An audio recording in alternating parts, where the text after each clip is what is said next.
Hello,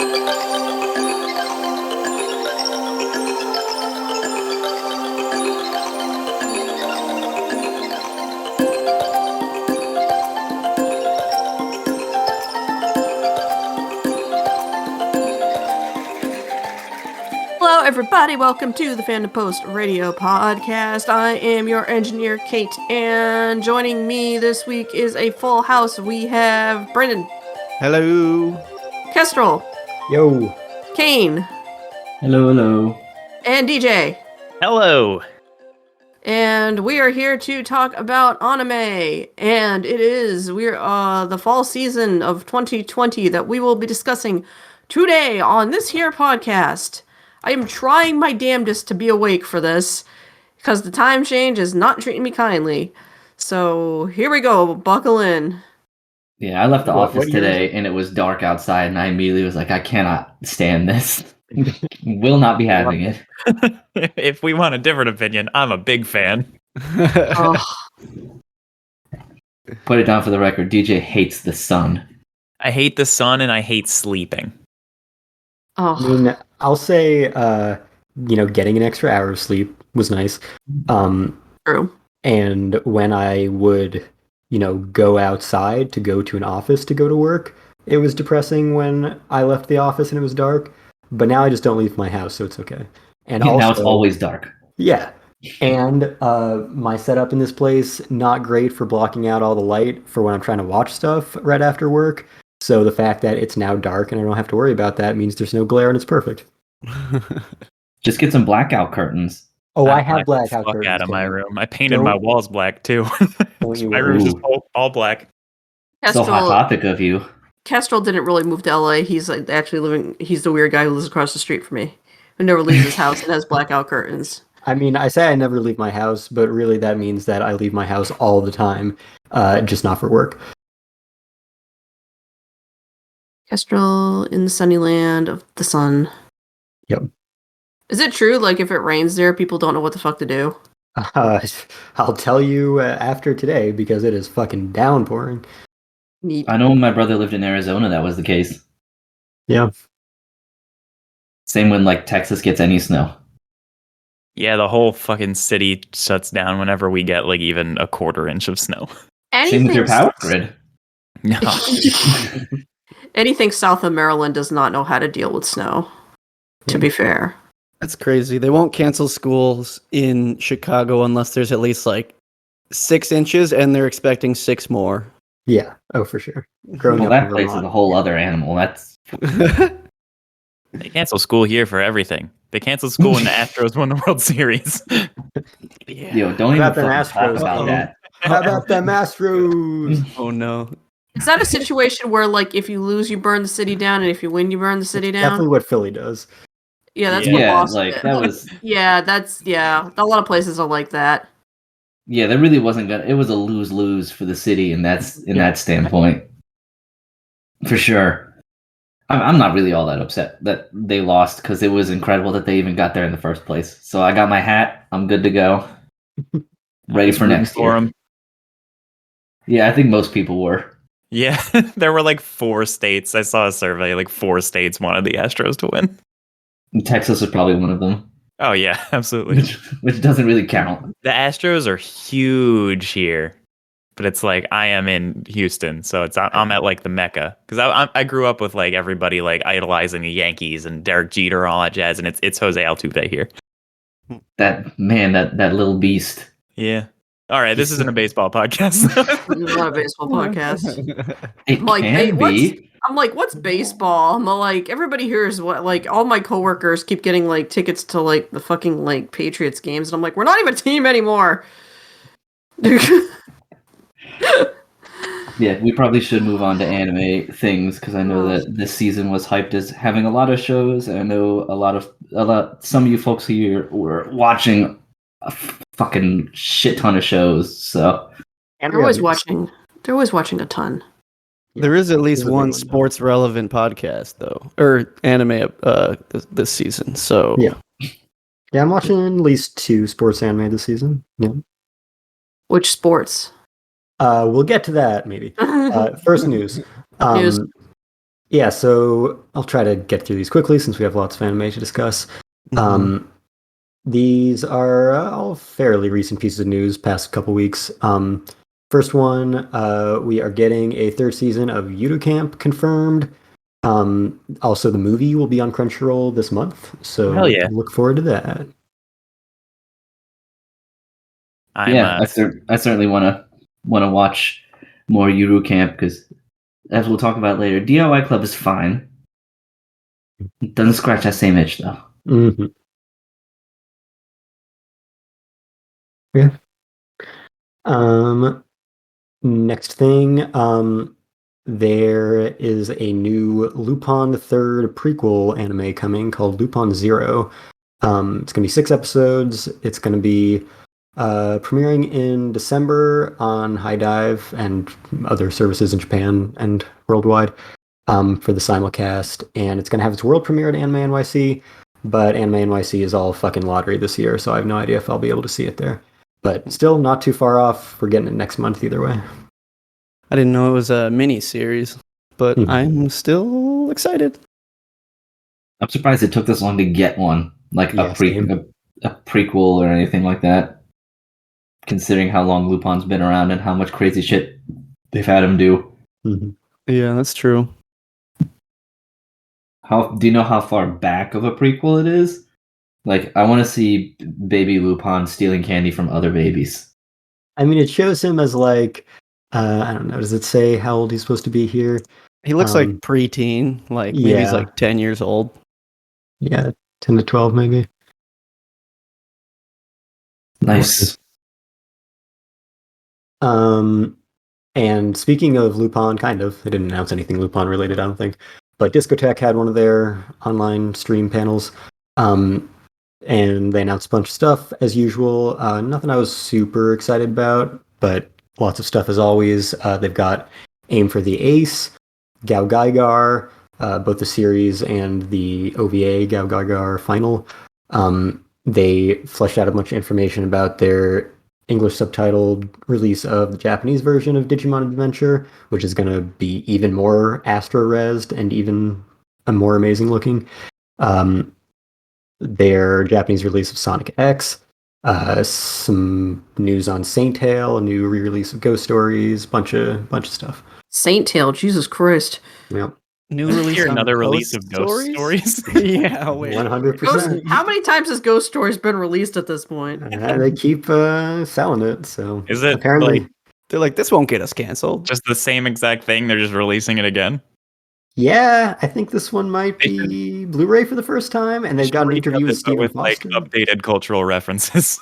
Yeah. Oh man, I can't imagine that Oh, dub no. has aged Printed well at statements all. aren't really I've been relevant anymore. Yeah.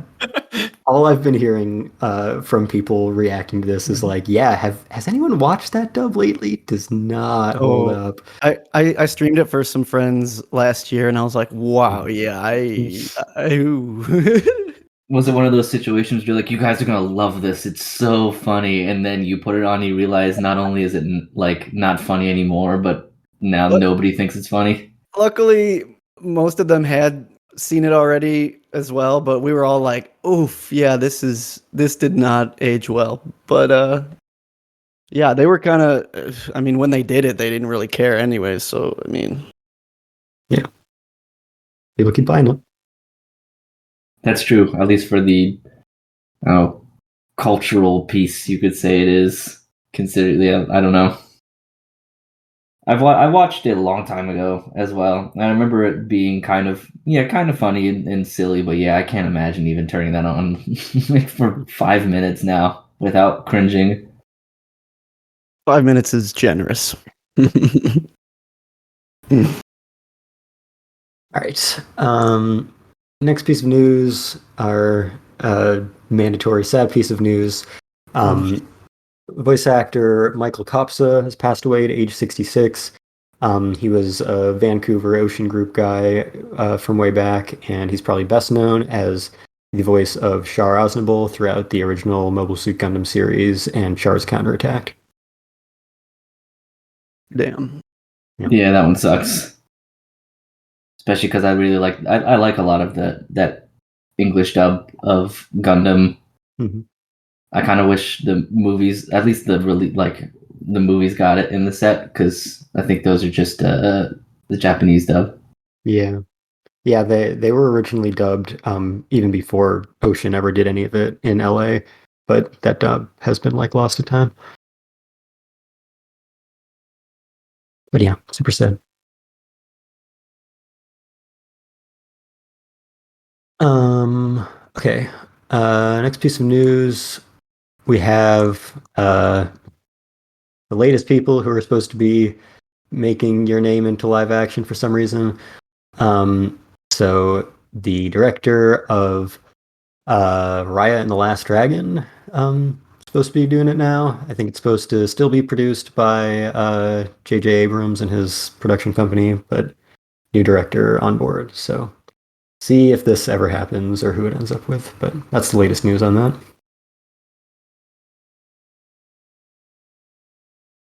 Yeah, that seems like another one that almost, no matter what happens, it's just not gonna fucking work. Should just quit. Yeah. Yeah, cut the Yeah. losses. Cut the Yeah. losses. But most of these things never get made anyway. So if Akira still hasn't happened, Your Name doesn't have a great shot. No, that's true. Yeah, I would say so. I just for everything that like how much hate I pile on those movies, there's one thing that they do get, and that's how like beautiful they are. And I really feel like you cannot match that without having like someone like a Roger Deakins behind the camera and all that, like an incredible cinematographer and probably some computer stuff to fuck with how the sky looks Right. and all No that. sky is Like, pretty. yeah, skies are very hard to get that pretty in real life, and that's at least one of the hallmarks for me of the Your Names and Weathering with Yous and all that, is just like how pretty and vibrant everything looks, and that can just be really hard to get in reality. Yeah. Not just look super fake. Yeah, and get it in reality and not look super fake and doctored. Yeah. All right. Next piece of news. Kadokawa bought Anime News Network. Yeah, that was random. Yeah. That's interesting. Mm-hmm. They've been hard up for funding for a while, haven't they? Yeah. I mean, everyone. I mean, everybody is, but I mean, like, I feel like they were actively seeking funding more so than. Yeah, for sure. Well, they make their money through advertisements, right? Yeah, but that wasn't paying the bills, and then they introduced like a subscriber tier, but that wasn't paying the bills. So yeah.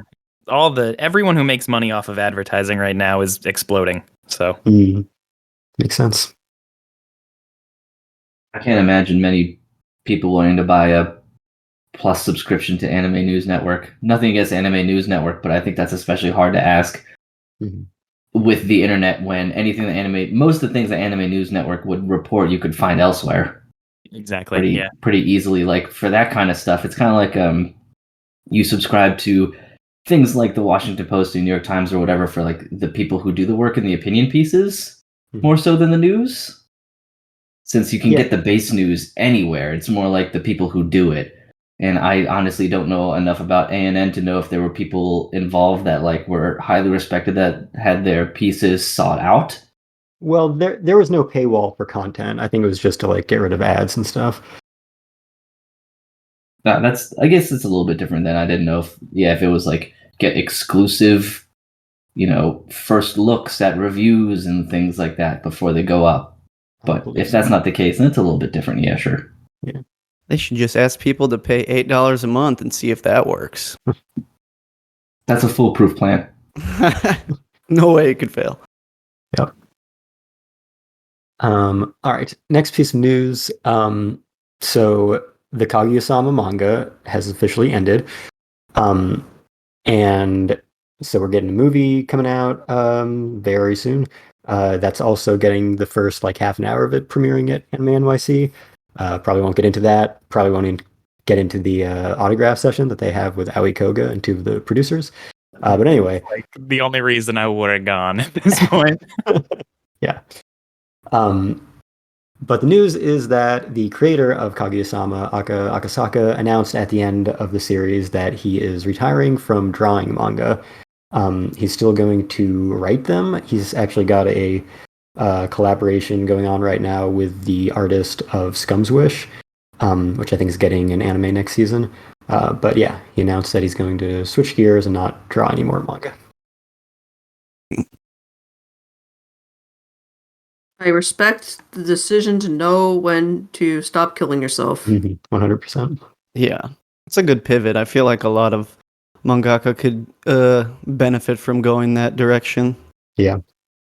Yeah, if Togashi like went to just writing after Yu Yu Hakusho, then I think Hunter x Hunter could be a lot further along or done, and Togashi could be not paralyzed, which would be great on both accounts. Well, he took the smallest step in now that he's having someone else write his weekly author comments. So, Yeah, That seems like the bare. That seems backwards. Yeah, yeah, I don't know how the author comments work, but I feel like you can literally they say anything. They're like, "Oh, today I got some soba and it was really tasty." Like Right. it really doesn't take much effort. His author comments are always like, "I'm dying. I can't move. Yeah, I couldn't wipe my ass. Oh God, Yep. please end me." Super depressing. jeez. Yeah. Less depressing news. So we just had a whole podcast about One Piece. Go check that out. But One Piece Film Red just came out in the US and many other territories this past weekend. And it made about $9.5 million in the US box office that weekend. It got to number 2. It couldn't beat Black Adam because that's still fairly new and it's a big DC superhero movie starring The Rock, so it didn't really have a chance. But it got to number 2, got a decent sum, and I guess it did way better in Saudi Arabia. It was number 1 there, like way higher than Black Adam. So yeah, it's doing good all around. Good to see. 9.5 mils, nothing to sniff at for an anime film in the US.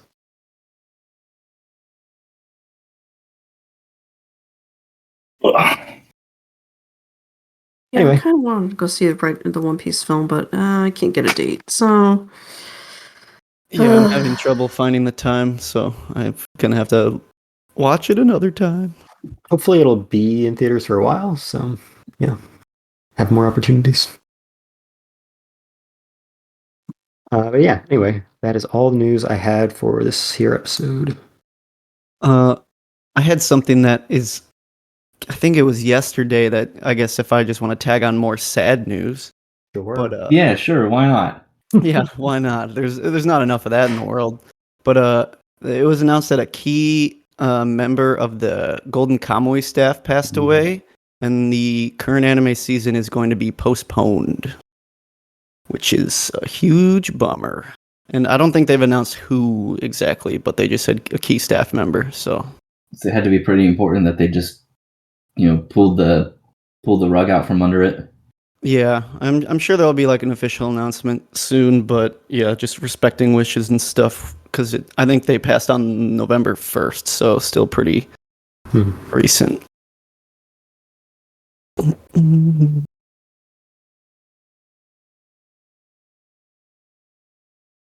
Well, if that covers everything, I think we can move on to the current season, which, as stated before, is fucking packed. So if that's cool with everyone, I think we can just jump right into that. Yes. yes. Cool beans. Well, luckily, as Brand was saying earlier before we started recording, in Kestrel as well, there is a good amount of overlap with stuff that everyone's watching. So hopefully, we can get some good conversations going. Is there anything that anybody wanted to start with first, or am I just picking at random? One thing that I want Brandon to spend like 1 to 5 minutes on, I want you to tell DJ why Pop Team Epic is good. Oh No. Let's say 1 minute. 1 to 5 minutes exactly. Can you talk about Pop Team Epic for that long? 1 minute on the clock. I think it's possible. I mean, Well, okay. Well, first of all, what issue do you have with Pop Team Epic, DJ? Team Epic issue in its entirety. It's so bad. I mean, so I don't know. I have a thing for very overly produced anime where it's like, how do you turn a 4 coma into a full-length episode? And this is one of the few shows that I feel like does it in such a fun and experimental way. I feel like the reason I like watching it is just because like every cut will be by like a different studio or like a solo animator or like a 3D artist or just some random thing. And I don't know, it's just so fun to me. Maybe like the humor might not be for everyone, but I just also think it's fascinating how many people they pull in to do the production. Just this new season alone has just pulled so many great voice cast duos to play Popoko and Pipimi. Like so far, we've already gotten Gon and Killua's voice actor, Itadori and Fushiguro from JJK, Pikachu and Meowth's voice actors, the Elric brothers. Like it's so fun in the like meta way that they bring in voice actors to like do this and just like fly off the cuff and just having the two segments, even though they're basically the same. The difference of They are the same. It's Well, just they- different voices. well, they are, but at the same time they're not because they let them be a little more loose with the script. So sometimes the second half with the male voice actors are a little bit crazier and more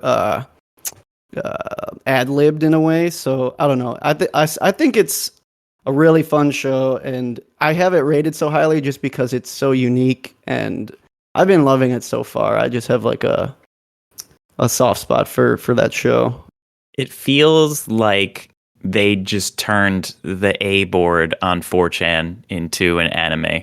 That is just how I feel about Team Epic. Ugh. I mean, sort of. It's not. Yeah, as and they make you watch it toxic. twice every episode. Yeah, I mean, you could choose to only watch half of it, but like I said, I enjoy the fact that they just let all these different voice actors like have fun with it. Like for instance, there was like a segment recently where they had Masami Obari, who's just like a huge animator in the mecha genre. They had him do a segment, and in the first section with the female voice actresses, it's fine. But then in the second segment, Hiyama Nobuyuki was one of the voice actors, and he's famous for being in many mecha shows. One of them being the Beastman in Gurren Lagann, that I can't remember his name, but just like hearing that voice during like a goofy parody mecha segment is just like, I don't know, it's chef's kiss. I love that shit. So I'm enjoying it. It's fun. It is trash that you can compare to 4chan, but I think it's a little cuter than that.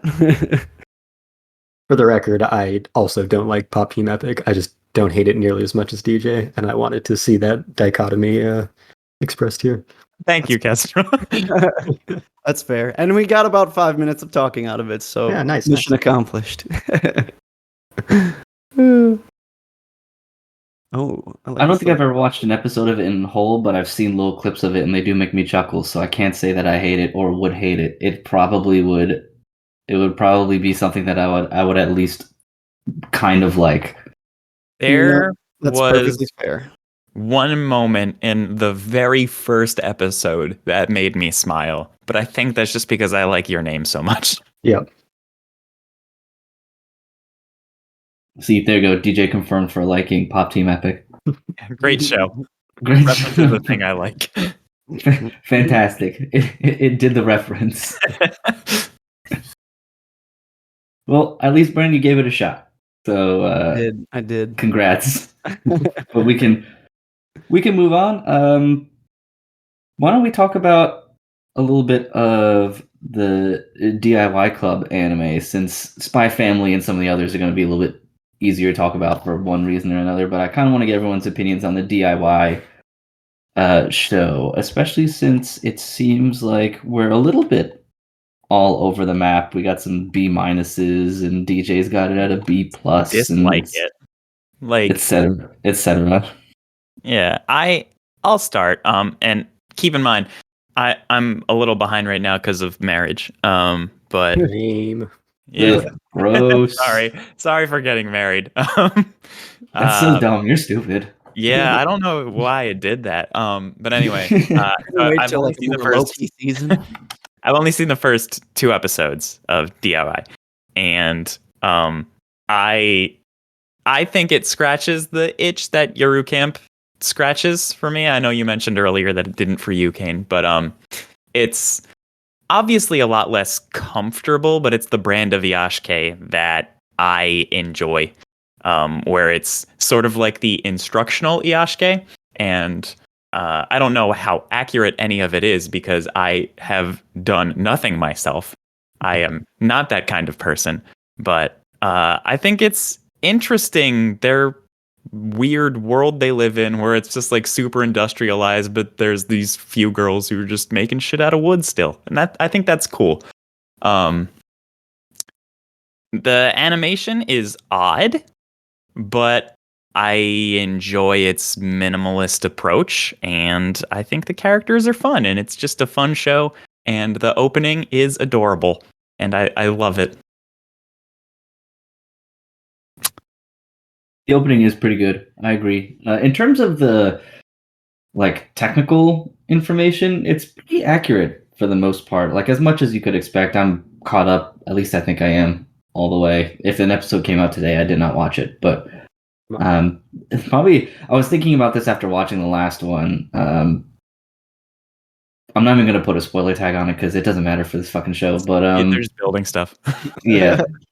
They try to figure out how they're gonna build like a treehouse type deal, and they need to figure out where they're gonna get lumber. And they're like, "Why don't we take these pallets?" And I'm like, "You're not gonna build shit out of pallets. Like pallets are good, but finding if my experience in working in like various warehouse and distribution centers are, the pallets that you get from those places are just ratty and shit. But the pallets they get because it's anime are like every board is perfect." That's what they And- need in the DIY club. They just need like a 30-year-old dude who has like warehouse experience just following them around as part of the club. Pretty much, they need like a Tim the Toolman up in there. Yeah. But other than that, it's I mean, it's pretty accurate. They don't do a lot of like really technical stuff, to be fair. So it's just like this is a drill, it drills. This is wood stain, etc. So that they aren't talking about all sorts of joists and joints and tools and jigs and all that. They're just like Yet. doing shit.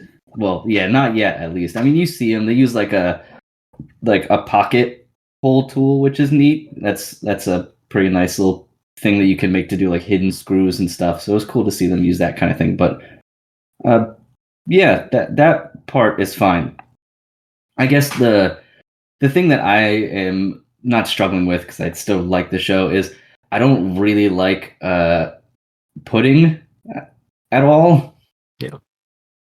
She I don't get why she is so up on a high horse when there's no reason for them to not be friends, so to speak. Which is it's her but there's archetype.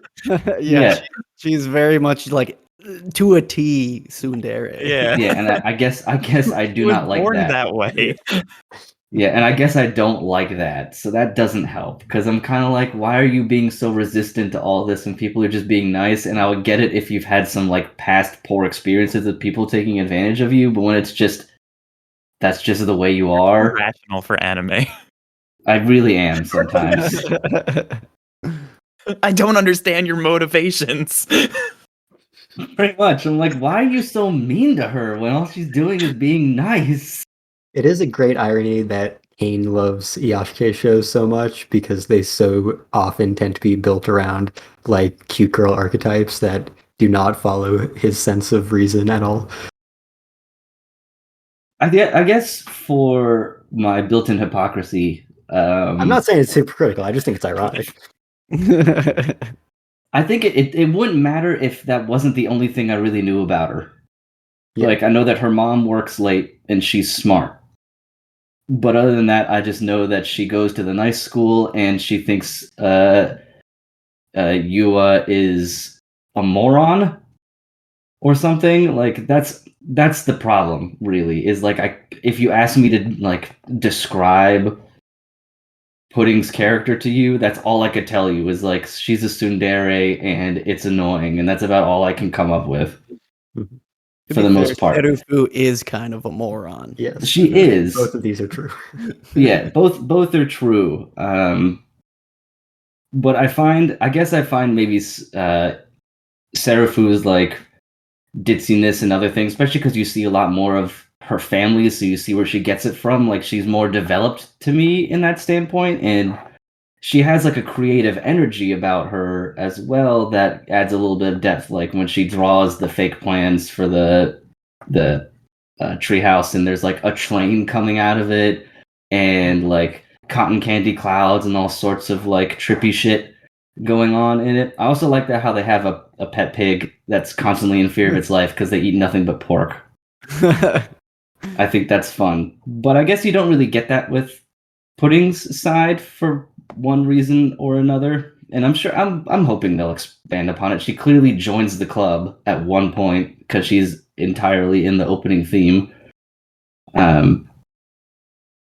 But I think the character I actually like best is the newest one, whose name I can't remember. The one that's clearly like some type of royalty, and she's You mean Queen Elizabeth? no. The other one, the one that's like for real, seemingly royalty or the nobility. one like meows and stuff. Yeah, the one that meows a lot. I like her, and I can't explain why, other than I like that she just does flips and shit all the time. Yeah, her I chose entrance her as into my the club favorite is based off of the opening alone. So I'm glad to know that you like her because I haven't met her yet. I didn't think I would. The second that they opened up her background, it was like, oh, she's nobility. I'm like, oh god. But actually, she's pretty cool. So that's a lot of fun, and I actually don't like the Queen Elizabeth character because she speaks too much broken English. Yeah, it's really bad. It's bad. It's really, really bad, and they try to pass it off as good, and it's just no, it's not. Yeah, she's supposed to be someone genius. who.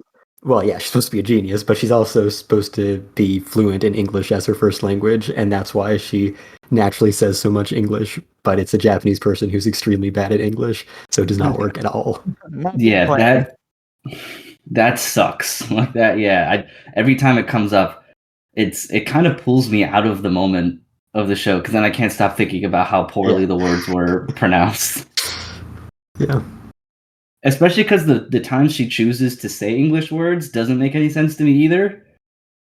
Yeah, of like course. like I don't know if that's just a thing that's also I think about it too much, but she'll just be in the middle of a sentence in Japanese and she'll just say like fucking wizard as the English word. It's just so anime foreigner. Yeah, that's great.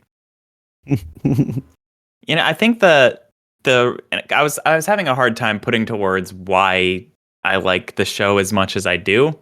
And in looking at the rest of my list, I think it's because this is the only show on my list that makes me smile. And that's good because that doesn't happen often. It does do that. I mean, I would say it just makes me feel good. It's just good smiles. Like every time she says her name, I'm just like, oh, it's adorable. Yeah. I agree with you there. Good smiles. Other shows make me smile, but for various other reasons. Wholesome smiles. Yeah, wholesome smiles. And the show does do a good job of that as well. Like it has a lot of good, nice, wholesome moments, which is nice because it balances like their technical skill levels without making any one person seem like they're pulling the group down. Because like, of course, Yu is terrible. But for the most part, if she can just like put one screw in the board to finish it, she's like, fuck yeah. Which is nice. Yep, that's it. That's all she needs. Just include her. Yeah, just let her have her daydream segments. Like those are all my favorite parts. So, I also do love the fact that the like rich girls school is basically just built around the other school. Yeah, that part is quite interesting. Yeah. Whole world that they're in. Like it's interesting. Yeah. Mhm. Yeah, it's like a weird pseudo like near future because there's drones in the air constantly, which depending on where you live isn't that far off. But then you're like her pudding's like octopus assistant. Mhm. People being dropped off in helicopters and stuff. I mean, that shit happens right now and is always cool. Yeah, I'll echo a lot of what you guys have said. I think this is an Iyashike cute girl show that gets a B plus from DJ and a B minus for me is like a pretty standard one. Like I think that's the usual spread. That sounds right. Yeah. I also don't do things myself, so I can't relate. I am not as clumsy or I don't know, spacey as Yua Setafu, but I am about as effective with doing things with my hands. So I can relate to her a little bit there, but I do agree that she's kind of annoying. And Pudding is kind of mean-spirited more than she needs to be, and Jobuko is kind of obnoxious with her English that is not good at all. So I don't generally love like half of the cast, but yeah, I think it's fun, lighthearted, makes me smile once in a while, and I don't have any real problems with it other than those slight misgivings with some of the characterizations. I also am like torn about the aesthetic. I think it's interesting and kind of creative, but sometimes I think it's a little ugly. Yeah. But it's deliberate at least, so I'll give Yeah. him credit for The being way different. the way the artist does hair is interesting. Where like Yeah. the inside of their hair is all highlighted in a different color, Mhm. and that's Yeah, I have I never thought seen that that too. before. Yeah, I thought that was a cool little bit. Yeah, I think I'm a fan of the sort of like slightly elevated sketchbook look of them. Yeah. That's I a think good way of putting it sort of matches.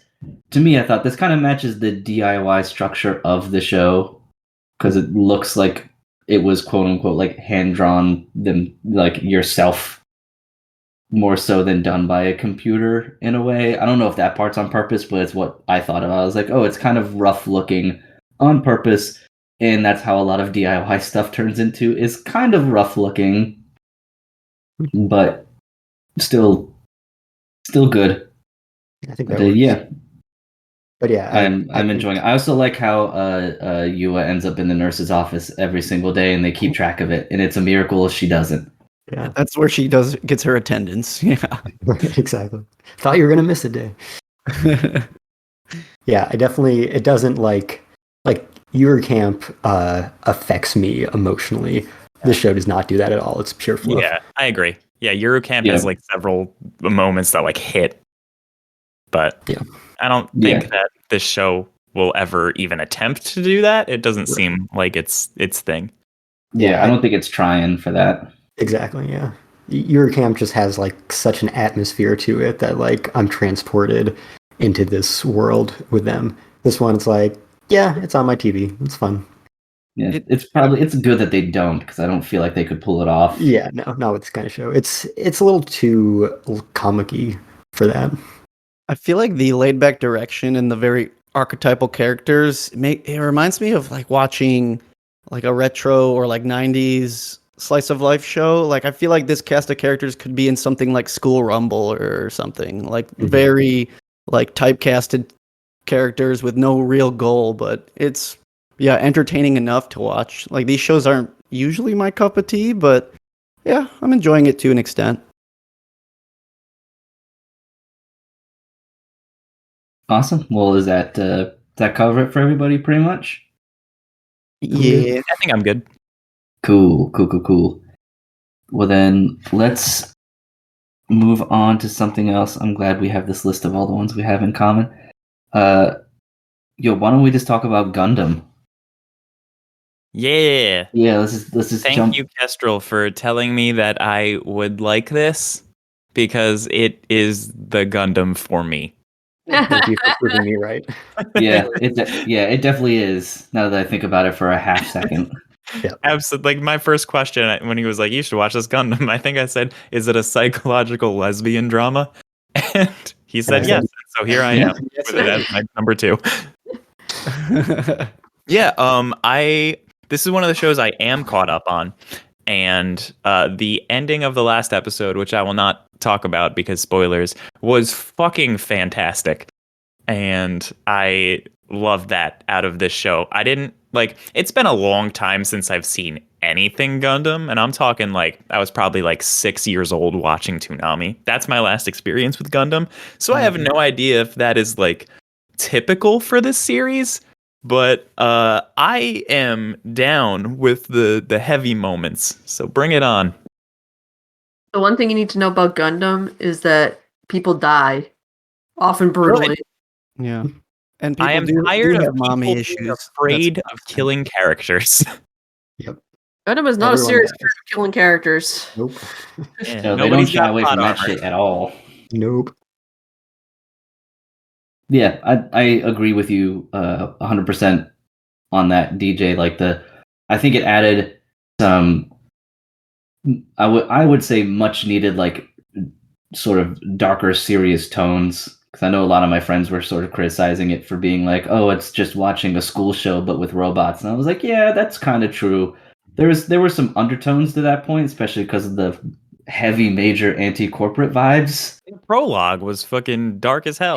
Yeah, They don't count that one Oh, okay. for whatever it's not reason. part They're of like, the that's same not. series, I guess. Yeah, I don't know. I'm not trying to make reasoning out of it. I'm just saying that's what I guess, because there was the prologue and then there was 4 or 5 episodes or so where that same vibe wasn't kept up. Yeah. So then they were like, that was just the one off to get you hooked, and now they're just going to give you a school show or what have you. But it was nice to see. It was nice to see them to see the show take that dark turn, especially because it's a slow burn in that respect. Like, you knew it was coming. You're like, something's gonna happen because shit keeps popping off. We have one guy who lives in a van down by the river now. Like, there's a lot of shit that something's gonna pop off. So they apparently were ignoring the part in the first episode where another dude straight up was about to assassinate another dude. Yeah, there's a lot of corporate espionage happening from the very start of this series. It's Yeah, and- good. Thank you for making me watch it. I'm so glad this worked. How are we Every gonna once in a while, I'll bite. This is one of those times. We found it. We found the Gundam for you. If you put psychological lesbian drama in anything, I'm going to watch it.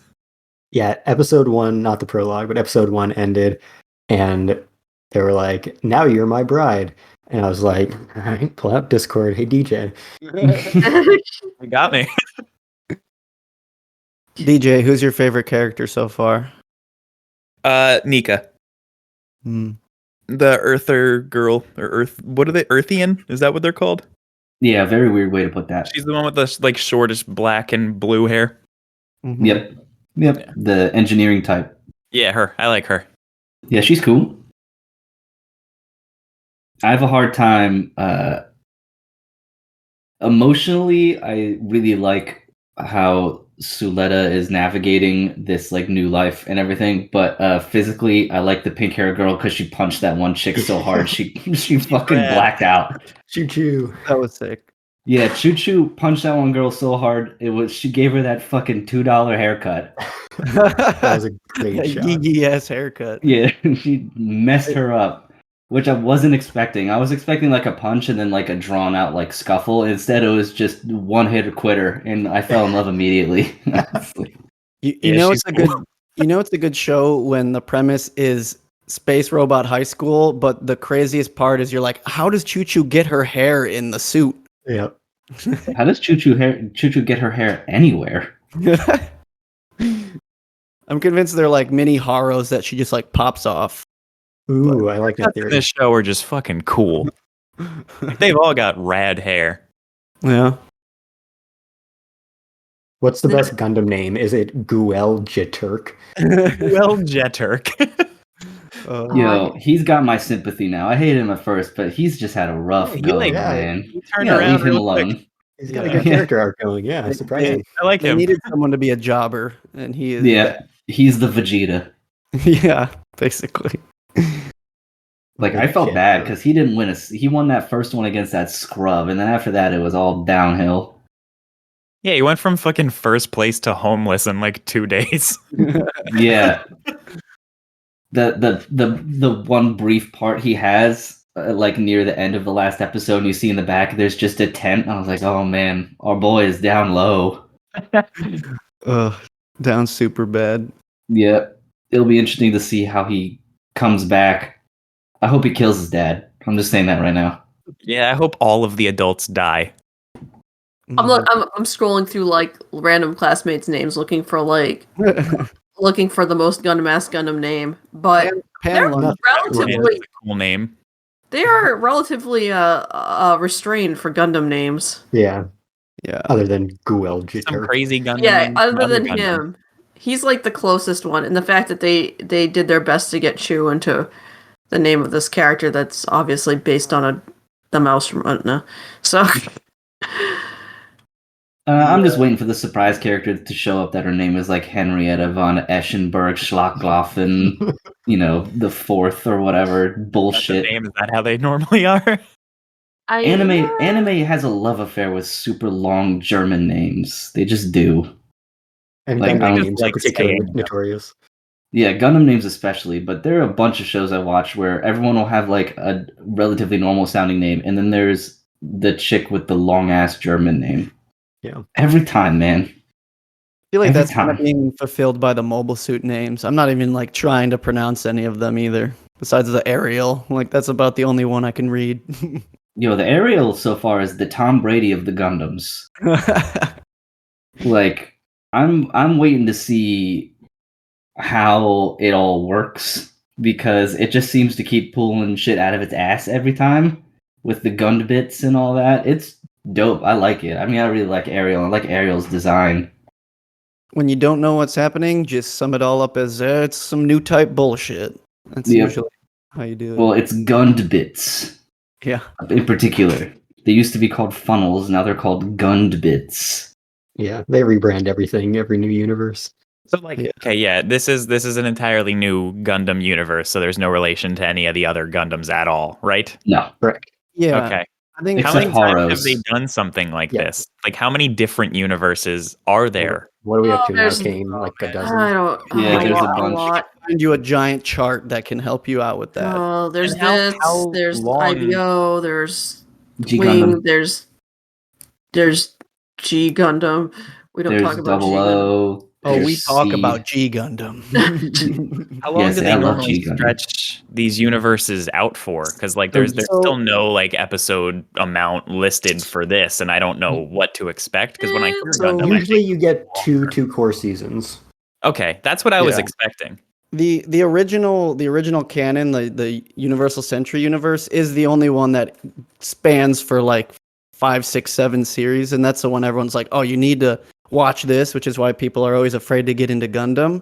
Yeah. But Bandai has been pretty good the last couple of years about just like giving people a new launching point. Like Iron-Blooded Orphans was just like something that anyone could really get into, and it was a good launching point for new fans. And this is very much in the same lane as, yeah, here's a good Yeah. starting point if you really want to. There's Universal Century. That's the original. The Future Century, After Colony / Mars Century, After War, Correct Century, Cosmic Era, Anno Domini, Advanced Generation, Reglid Century, Post Disaster, and Ad Stella. Yeah, people get overwhelmed by the number of universes and the number of installments in one particular universe. But really, it is just like every few years, there's a brand new series and a brand new universe. You don't need to know anything to go into it. And it's just like a new anime. It just happens Yeah. to have a few common themes. Like Cosmic Era was Seed. Like Final Fantasy games. Like, you know, Yeah, know yeah, anything I about. figured. It's definitely a lot darker than I expected such a huge name being, because this is like one of like the biggest series in the world. And I Mhm. didn't think that they were gonna like fucking kill people. because like it's kids watch this Oh show. yeah, they But, do that like, shit all the time. Yeah. Oh yeah. It's I mean, it's Horrors of War, the toy commercial. It's like, yeah, it's mechs are fucking cool, but war's bad. But mechs are fucking cool. Also, political homicide. Yeah, I mean the original show itself too. It was just like, all right, here's what you need to know before all this happened. There was a genocide, and now people live in space, and they hate each other. Usually something gets thrown into Earth and destroys a chunk of Yep. Earth. Although that I don't think that's happened in this series yet, has it? No, All right, we haven't covered all the. There's been no colony drops yet, so No, not yet. It sounds like Earth has steadily become a wasteland because of over farming, corporate interests, and then they went into space and told Earth to fuck off.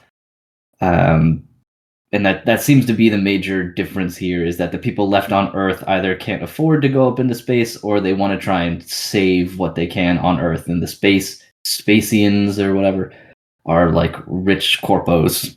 That seems to be where I think it's going, at least. And then there's hate between them for that reason. With Spacians being elitists towards Earthians and such. But yeah, DJ, it gets really intense a lot of the time. There's a one of the series is just Gundam Vietnam. In the very first series, the main character turns his dad into a vegetable, essentially. So there's a lot of stuff that goes on. So Yeah, if I'm all about it so far. If there's anything in common with all the universes, like Patricide is one of them. There's yeah, mafia issues going on. there's always like weird like governments that are, throwbacks to monarchies and very Dune-esque, like weird political machinations. And usually some psychic shit gets thrown in there, although lately that seems to be replaced with, we've connected your mind directly to this robot, and that's bad. yeah, that's been happening a lot more often. Is less space psychics, more we're just gonna hook your brain into a machine until it turns into gloop. Yeah. Which is probably more realistic. Yeah. Yeah, I was trying to. I am always impressed by like the mobile suits in these ones too, because they just look like perfect in how they move and things. And I think it's like a triumph of like what computer generated stuff can do when it comes to mechanical design. Like I don't think I'm ever going to be a fan of people being CGI in anime, because at least as of this point, there's always like uncanny valley or stilted movements. But man, these Gundams and shit just look great for all the shit that they do all the time. Like the Gundams, or like the Ferract and all these other mobile suits. Like I'm a huge fan of it, so I think it's been really polished for this as well. Like Ariel looks great. The effects when like the gun bits come out and form shields and stuff is always really cool. Yeah, the sound design is really. Oh good yeah, too. man, 100%. And I love the designs of the cockpits, even though they have their silly, we have to put our iPhone in here for this to work. Yeah, I was but always it's great. worried. I was always worried about the direction of the newer Gundams, especially with like, I don't have a problem with like the origin OVA movies having like full CG, because I think it works well for like the very panning cameras and like lots of movement and stuff. But they really did hit a good middle ground of all the different kind of effects work and hand drawn stuff on top to make the Gundams in this one just look really crisp and clean. Yeah, I was gonna say my one problem with the aesthetic of the Origin and like Kukuru Stone's Island is the fact that the mechs are full CG now. Because I don't think that looks nearly as good as this does, and like Unicorn had the same kind of thing with the CG skeleton and all hand drawn on top of that. Double O, IBO, all of those just look great. So the fact that the new UC stuff is kind of like full CG mechs, not as big of a fan of it. Yeah. And What do you think of the fact that we got our like Char stand in immediately? Yeah, I wasn't expecting that so soon. we got the Char stand in immediately, and she was just like, and now the helmet's off, and now it's on, and now it's off, and now it's on. And it's like Also unusual. yeah, exactly. Like she puts on and off the cruel corporate persona. Yeah. But yeah, I'm glad everyone here is enjoying because I do think it's very good. Like I know there were typical internet doubts like, oh no, a girl. Yeah. Yeah, which is dog shit. But I want to say one more thing about it real quick before we move on, if we want, because we've talked about this for a while. But I really like the touch of Suletta having such a hard time communicating with people, but the second like anything with Gundams comes up, she's immediately like confident and responds in, it's weird to say, but responds in full unstuttered sentences and stuff. Like the second it comes up, like it happens in that first duel, like before the first duel with Jet Turk, where he's being, mean to them and like smashing tomatoes and shit, and she can barely stand up to him. But then when the prospect of a duel comes up, she's just like, yeah, because she knows she's going to stomp him a new mud hole. But I really like that. Like I like that they show that she has this connection and confidence in the cockpit that she doesn't have elsewhere. And it's just kind of peppered in. She doesn't fully like transform into another person in there. It's just that's her comfort zone. And anytime it comes up, she's good with it. It's just the other stuff she's not good with. So I like how they have that at play. So she can sort of turn into another person because she's in the one of the areas that she still feels comfortable, and that's in aerial in particular. But I think that's why I like her so much, is she's principled and stands up for what she believes in, but she's not super confident all the time like some protagonists can be, where they just like proclaim to the skies that they're all about friendship and justice or whatever. Like you can tell sometimes she wants to stand up for stuff, but she's like afraid of what could happen, like reactionary. So she just doesn't go full anime protagonist on it, which I like. Yeah, the VA really sells the anxious dialogue. I think she's killing it. Yeah. It's very good. I just want to point out that you missed the opportunity to say duel with Guel. But Oh, yeah, fuck. Title of the episode. it's possible. It's possible. Yeah, let's shift gears a little bit here. And do you guys want to talk about some soccer? Yeah. Football? Let's get Football. egotistical. Yeah, some fuck. football. This is my favorite anime of the season. It is a surprise hit for me. Like I really didn't know if I was gonna like it, and I didn't even watch until Kestrel said you might want to check it out because it's I was the bullshit. first one. True. I told you first. Oh, was and it then you? Kestrel- I can't remember. Yeah. You guys all blend in. Kestrel I just had hijacked the. his recommendation. I was gonna say Kestrel just had the very concise way of putting it in that teamwork is for pussies. It's Yeah, fucking that- true. The best summary of the series. Thank you. Yeah, as soon as I watched the first episode, I was like, oh, Kane would like it. That was my first thought. So Yeah, well, you are absolutely right. Shit is the dopest. yeah, I'm a big like I was never that interested in soccer. Like it's probably my least favorite sport if I'm gonna choose a major sport to have my least favorite, but I think You and I me both. like it now because now I can associate it with fucking egomaniacs, which is cool. With egomaniacs and crazy anime eyes. Yeah, I mean, if there's anything we learned from Hanebado and other shows where that happens, it's that I fucking love the crazy eyes anytime they show up, anytime, and they're everywhere in this show. Yeah, I love how unabashed it is in the intensity of the players, because he's like, "Oh, Bachira, why do you play soccer?" And he's like, "Oh, me? That's because I have a monster in me." And he just has like an Ajin style. Amazing. Like, okay, I can get down with this. Ugh. Yeah, it's so fun.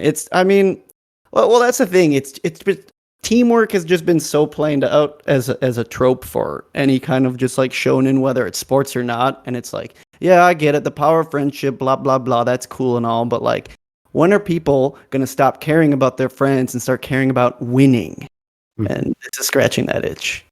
Which is Bullcut's whole point. Yeah. But they also have to work as a team in order to not work as a team. So Yeah. Well, that brings a good balance to it, where they have Yeah. to figure out how to work as a team while also deciding how they're going to shine individually. Because if they lose, it doesn't fucking matter who's good or who's bad. I like how they're all really good, of course, but I do like how the protagonist seems to generally be the worst. Like, he has that intuition power, but like he can't jump as high, go as fast, shoot as well, and I don't really know if the show is gonna have him grow in that respect, which is kind of neat. He isn't just like some prodigy. He was at the bottom of the barrel. Yeah, that was kind of their thing, was like, what's my weapon? I don't have one. You guys are all really great at something.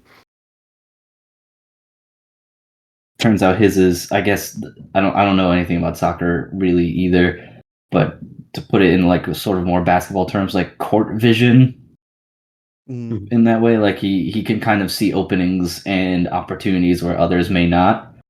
It is a very sports anime trope. Like, the protagonist of the soccer anime last season had the same superpower. Yeah, I mean that's like Kuroko's whole thing. He's like, he can see anyone from anywhere in the court and pass it to him perfectly. Yep. I think it's funny though that Isagi's whole like inner struggle is like, oh man, why did I pass it? It was such a good pass, and like I get that, but like I'm supposed to just take the shot. Like, what a crazy inner struggle to have. And it looks like it's not just passing stuff too. Like, his intuition carries on to like when he figured out that the shaggy haired guy was actually the real like defensive like the mastermind of the team when nobody else knew. So it kind of seems like it's a universal thing, not just he can pass it, like fine passes that make no sense to anybody but him or what have you. It's kind of like he just sort of sees the whole field in a way and has that intuition, which is kind of cool. Sucks that he has to eat natto all the time, though. So Yeah, I think I'm that's afraid of eating that. it's very goopy. Yeah, I do hope, and I don't know how you guys feel about it, but I do kind of hope they go outside the box like they did in that like first challenge a little more often, so we don't get into a whole it's just the teams playing each other all of the time. Like, for a little bit, like a small tournament arc, and then they do something else maybe to determine the team abilities and individual abilities. Because man, that first like indoor game of soccer tag was some of the most intense shit. Rad. Yeah, I want more like inter-team challenges where it's just like, all right, surprise, one of you is going home today, and then it's just like warfare. Yeah, absolutely. Everybody just like go from starting to like each other to hating each other again. Well, it adds something. It's another thing, like what you guys are talking about with the whole teamwork, whatever, blah blah blah. It adds another like layer you don't see very often, which is just like you're a team, and now you have to fight for your lives, and one of you is going home or whatever, which you don't see super often because sports anime are always so focused on the team and the collective. Mm-hmm. So yeah, because that was intense, especially with how that ended. Like, that dude getting absolutely pile driven in the field. Yeah. It's straight up just Squid Game meets soccer. Yeah, I was All gonna about say, it. like, what makes this anime stand out is that sports anime is so formulaic. It's always the same plot. It's always the same beats. And this is so much not that. It's a survival game with sports as the backdrop. Yep. And that makes it something completely new. And that's why I love it. DJ, What do you make think of the stuff better. the side plot with like the outside thing? You don't see it very often. Of like, how do you folks feel about the when they go outside of Blue Lock occasionally to be like, this is Japan's like soccer governing body trying to like justify it? Like, they don't do it I feel super like often. that's just right now for the sole purpose of introducing that one really good soccer player. Yeah, the pink hair Yeah. guy. Yeah, I think so. I can't remember what color his hair was, but the one who's just like, I hate Japan. Japan's soccer sucks. And then he hears about this and he's like, never mind. This could be interesting. I think I like it just because it grounds it a little bit in that it's like, okay, how did they get like 300 kids to just like live in this giant industrial soccer club, and then they're like literally throwing away their futures for the chance to be like the one dude that brings the nation's soccer team like a victory. And I do think it's cool that they actually try to justify it to the public. Yeah, it's kind of necessary exposition for a fairly absurd premise.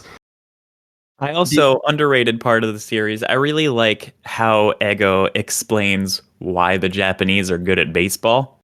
Because I never Yeah. thought of it like that before. And he's right. Yeah. That's a really good point. Yeah, that's something I liked as well. Because they are hella good at baseball.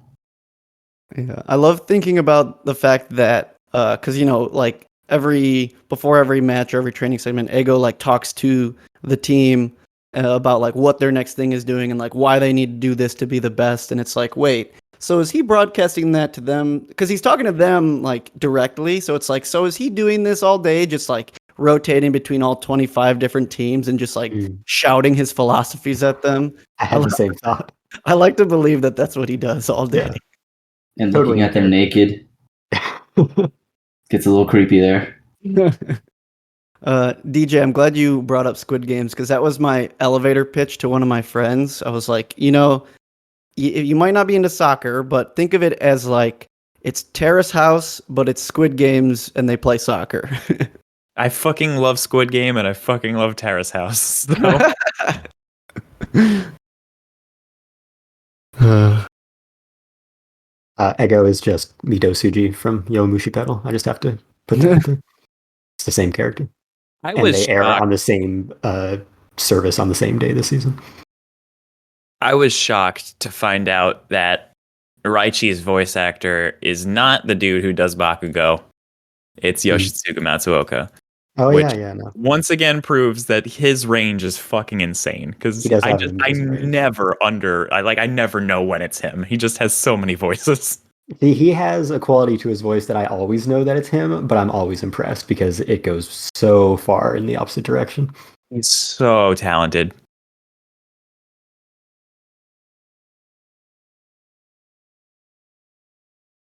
I'm trying to think of anything else to say about it other than, I hope they just bring on more of the weird, like inner team, like soccer adjacent challenges to pad the matches. I wanted to say when you called it a big soccer camp, I was like, that's being a little generous. I call it more like a soccer prison. 100%. Especially because it seems like they're not allowed to leave. They have to earn the ability to leave even for one day, and they're just locked in this big fucking Borg cube. Yeah. Soccer deathmatch Pentagon. Yeah. Pretty much. I'm excited to see how they are going to illustrate the skill difference between them and other people as they go up, because these dudes are pretty crazy already and they're at the bottom of the pile. Right. So what kind of otherworldly bullshit are we gonna bring in for the dudes on team A that are between 10 and 1? Yeah, exactly. I think number 1 is just gonna have the ability to teleport. Yeah.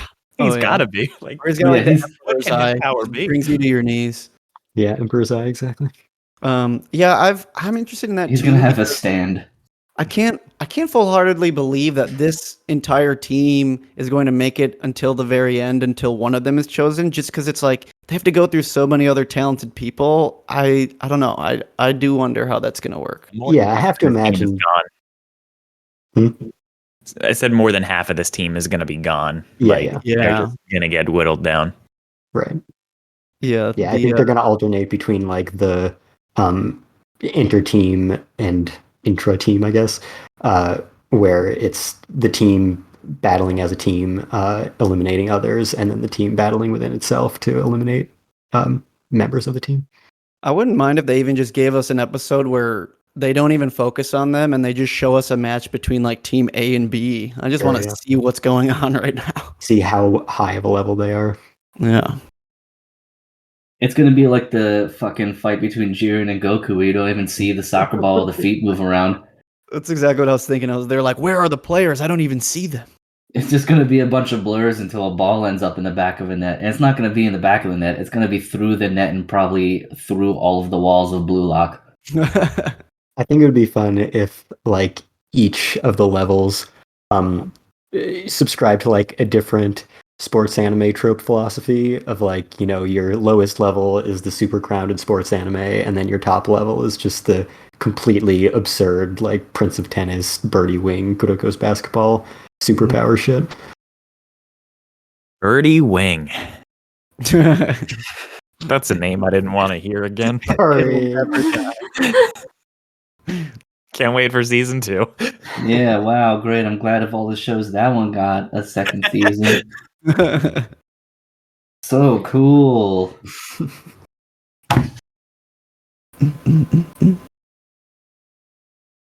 Yeah, we can shift if there's nothing else that anybody wants to say. We can move on. Yeah. Let's see. We have one more that the four of us are watching. That's Spy Family, and then we get into not like super selective, but then stuff that's like 3 out of 5 and below. I kind of want to hear about why Urusei Yatsura is not hitting so well, but I'm afraid to hear it because I was excited. I mean, the reason I didn't watch it is because I don't have the service, but I like the original a lot. I said this in the Discord, I had no idea what to expect going into Urusei Yatsura, but what I got was not what I expected at all. It's fucking weird. Yeah. A strange concept of just the first episode alone, because I've only seen the first 2. First episode alone, probably the strangest pilot I have seen, where it's just fucking they just play tag with an alien, and it's just just the premise of the series. It's so strange to me, but yeah. And then love triangles become love squares, and then they're probably going to become love hexagons, and then who knows? Yeah. Love I don't know. squares. It's something that I get why it came back, because it has such notoriety, and like Lum is such an iconic character just in general in anime, but it's something that doesn't age well in its premise and its characters. Like the main character, he is like the biggest piece of trash of all time. Like he very much feels like an old anime male. It's just the super like, all I care about is girls. Yeah, except for the one that he is now married to, which is, I don't know. It's like a weird loophole in logic, but and like every character and every relationship and every crush has that leap of logic where like, I'm attracted to everyone of the opposite sex except the one who's attracted to me. Yeah, doesn't make any sense. I think the show looks great though.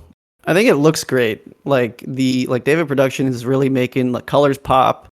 Both of the OP and ED are both super catchy and really well. I like both of those. No, whose idea it was to get Minami to do this show, but I'm all about it because she does not fit, and it works. Yeah. Yeah, that surprised the shit out of me because she's like, her and Sayuri are like my 2 favorite Japanese vocalists right now, and just I was not prepared because she does like edgy dark stuff all the time, and then she's like, here's a pop song. Like, okay, is she the one on the ED or the OP? No, the OP. Okay. Does her like little growl at the end. She did the fucking Domestic Girlfriend opening too. That was her rise to fame, which the opening for that show was way too good for the show itself. Yes, the only good thing about that show. Absolutely. Yeah, I agree. The opening and ending are the best part about the show. Yeah, I think for people who are fans of the original, this one will be a very enjoyable watch, and I see plenty of people enjoying it. It's just like, if you're going into it thinking like, oh, this is some like big monumental thing that I need to be a part of, it might not be for you, which is the case for I think most of us. It's loud. You got to turn your volume down when you watch this show. Yeah. It's loud. Like There's in just what way? they Like just just in yell. general? They just yell. Okay. It's just Everyone's all always yelling. yelling. Yeah. I mean, the VAs are killing it. I love Oh, they're the great. performances, but yeah, it is just like I can't watch this with headphones on. It feels retro as hell because I know it is retro as hell, but it's cool that they kept that charm. Yeah, it is a good. We've talked about this with various like reboots and stuff. Sometimes doesn't work this way, but like this one and a few others definitely do a good job at combining the old school feel with the new technologies and stuff. Yeah, it's really just the premise itself that is dragging the series down because it's really well made. Mhm. It's just I don't know if this is the show for me.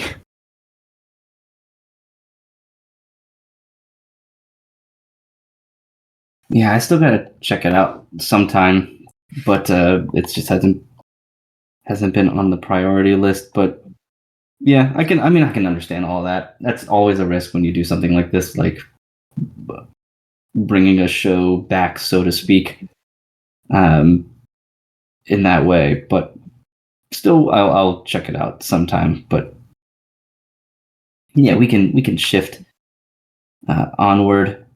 So why don't we get into some Chainsaw Man shit? Yeah. Have fun. I was gonna say that's a good going from the bottom to the top kind of vibe. I like Yeah, that. seriously. Yeah, I just like jumping around on the lists and stuff. Yeah, I could definitely see how this one would not be for DJ. But yeah, it's good. It's I'm not in the camp that it's like this incredibly insanely revolutionary show as of yet, but it's definitely solid and has my attention. Um Especially like Denji. I just like Denji's whole motivation and everything just being base teenage guy shit. Yeah. Like that alone makes it entertaining just to know that this guy isn't out to like save his friends or families. It's like I want to touch boobs and I want to eat donuts. Yeah, it's one of those things too where like as someone who read the manga, you don't want to be like a oh like you don't get it yet or like a oh like it's going to be like an Evangelion like you don't even know what's going to happen, but like it I feel like you don't have to treat it that way just because it stands on its own as just like a very captivating looking show, and it will just continue to add layers on that. Like, yeah, Denji's a dumb idiot who has literally never had anything good in his life, and like the one thing he has now, he's like, man, like I get to eat food and look at pretty girls. Like that's pretty sick. Like, I can get behind a protagonist who like has never even experienced something like that before. Yeah. I'm reviewing the show, so I have a lot to say about it every week. And I haven't read more than the first like, I don't know, 1 to 3 chapters of the manga. So my general perspective on it is I'm looking forward to when it becomes this great thing that people were so excited about in the manga, because it didn't start that way. And from the beginning of the series, it's like, yeah, it's cool premise, fun characters, but it does not seem like anything groundbreaking on paper from the story or anything like that. So the fact that it does get there eventually, and the production values of this adaptation are making even a fairly simplistic baseline just so over the top and incredible to watch every week, makes me very excited for when the other shoe drops and I get to see what everyone was losing their mind about in the manga combined with these production values. Yeah, like it's not something that became popular as like a fluke when that the whole industry is behind like getting like some of the best animators and storyboarders on like each episode they get like someone else that's gonna like run this thing, and it's like, well, they know what's going into it and they want to make it special, and I think they're doing it so far. It definitely captures the cinematic feel that you don't necessarily get all the time in the manga, but like when you when you read enough of Fujimoto's works and come to find out how much he loves specifically American cinema, you start to see a lot of that crop up in some of the story beats and stuff, and the very twisted take on like a superhero show in a way. But even like the OP itself, like, Right. will tell you how much he loves American cinema because there's so many references. Yeah, it's reference on top of reference on top of reference, pretty much. Yeah, every single cut for the first like 30 seconds are just a dozen or more American movies, shot for shot. Something I don't usually watch dubs when the sub is airing, but I've seen clips from it, and I'm actually really thoroughly happy with the dub cast as well. I feel like Power and Denji specifically are like really killing it, and I don't know, all around I feel like the production on both sides, they like understand the characters going into it, and I feel like that's very important. Yeah, I haven't watched any of the dub yet, but I think Mike McFarland is the best ADR director in the business, and I think any dub that he directs just knocks it out of the park. So I'm not at all surprised to hear that. I do think it's interesting that the main cast, especially the main character in both languages, are pretty new for the most part. Like Denji's voice actor in Japanese has never had a role other than like a few background characters. Never had a named role. The English voice actors only had a few small roles. And yeah, most of the main cast is like, not huge. So yeah, it's impressive that with that, and the director is brand new. Both the directors, the main director and the chief director, have never like really directed a full series or movie or anything. So it's impressive and nice to see that they were able to like find talent that was able to prove their worth through their talent instead of just their resume. And God, what a fucking breakthrough show for all of these people to be involved with. Like, for your first credit to be the director of Chainsaw Man, the main character of Chainsaw Man, when everyone else involved is like these huge veterans. Yeah, it's crazy. Yeah. And I find that really fascinating too, because it mirrors what the manga was, because like no one was talking about Fujimoto because of Fire Punch, Right. People would be like, "Oh yeah, that shit's really weird," but then Chainsaw Man came out and now people are just like waiting for the next thing he does. And I mean, he's doing part 2 now, but every time he drops like a short story, it's like everyone's talking about it. Yeah. Yeah, and actually the producers kind of pointed that out in a way in their panel, I think at Crunchyroll Expo, where they specifically said that they wanted like young new people in their 20s to be taking charge of it in like the director's chair and as the main cast and everything, because they wanted to get the same kind of generation and perspective that Fujimoto had creating the story.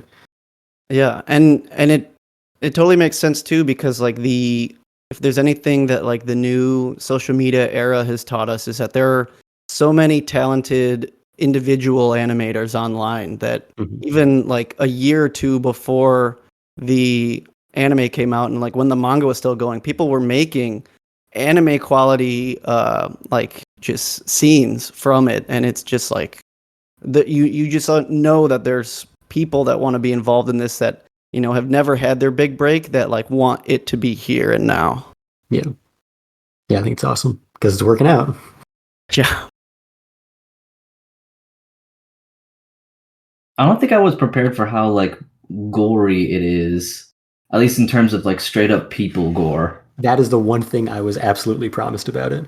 I knew very little, except it's going to be gory as fuck, and we are not. Yeah, like I knew there would be lots of like monster gore, because I'm like, monster gore is way easier to get by like any type of censor board, because it's like they're monsters, it's purple blood, it doesn't count. But there's a lot of people gore, so that definitely surprised me. Like I'm about it, but don't get me wrong, I'm about it. I'm glad they were able to pull that off, because from what I hear, that Chainsaw Man in Japan airs in like a late enough time slot that they can kind of get away with that stuff. Yeah, that was like their big selling point at their Anime Expo panel, was like, we are absolutely not going to tone anything down. We are going to make it as gory as possible. We're going to give you exactly what you expect from Fujimoto's work. It's also just such a blessing that they made it so that Chainsaw Man airs the same day that chapters release. So people that are also reading the manga just, we're eating. Oh yeah, speaking of which, today is the day it airs. I would have normally watched it and been reviewing it by now. Yeah, I haven't watched the new episode yet. Oh, I'm going to do it right after this podcast, though.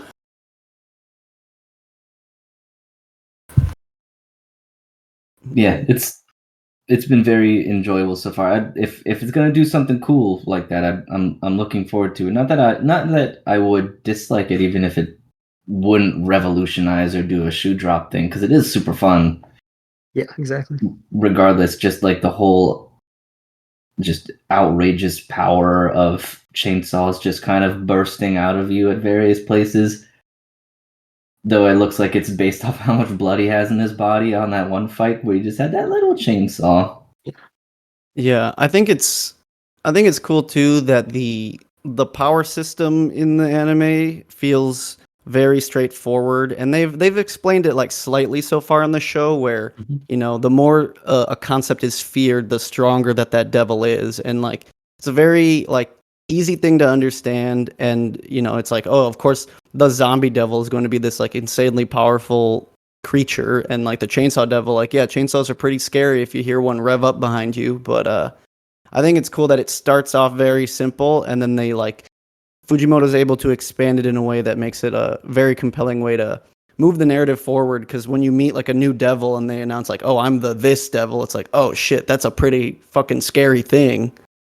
And yeah, I'm very excited to see how they animate some of the more high tier devils, if you want to call them that. Yeah, like the DMV devil. Oh my goodness. But yeah, like, even when we're just fighting kind of one-off monster of the week devils, just the action choreography and animation and storyboarding and direction is just so insanely good that, yeah, nothing feels like it doesn't need to be there, because even if it's kind of, negligible in the end of the day, it just looks so amazing. Yeah, the fact that they would absolutely pop off on a scene where Aki's just like waking up in the morning, has his cigarette, makes some breakfast. It's like the most low-key part of that episode, but it just looked so good. I really love nuanced, over-animated character acting. Yeah. What's funny is the moment in the show actually that like delivered me onto the pure outrageousness of it was not like the violence or the demon chainsaw thing. It was when Power is laying in the goop and she looks at Denji and she just says demoniacal. I'm like, all right, that's it. Like, that's it. Just saying demoniacal like it's a combo announcement in Killer Instinct. It's like demoniacal. Combo breaker. Yeah, exactly. I was like, okay, yep. This is the moment for me that transcends into just like absolutely outrageous like Japanese action body horror gore movie territory. Especially because the way she says it, she's just like in awe of it, especially because his eyeballs popping out. Yeah. This is just ridiculous.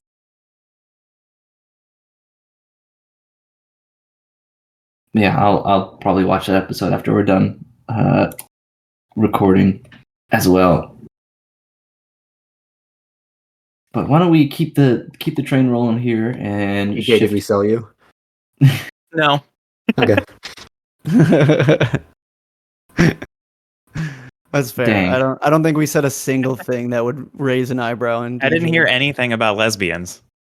Oh, okay. Well, no spoilers, but you could watch it. Maybe get something like that. I don't know. I've seen clips, and the animation is strange. Like, good, but strange. I think the people are sometimes like CGI with hand-drawn portions over it. Yeah, that's the only time I don't like it, is some of the CG doesn't work that well. especially because it feels like it's used in areas where it doesn't need to be. Like someone's just sitting down in their CG. Yeah, The those are all the inconsistency is parts weird. that I've seen. It's just like uncanny character movements.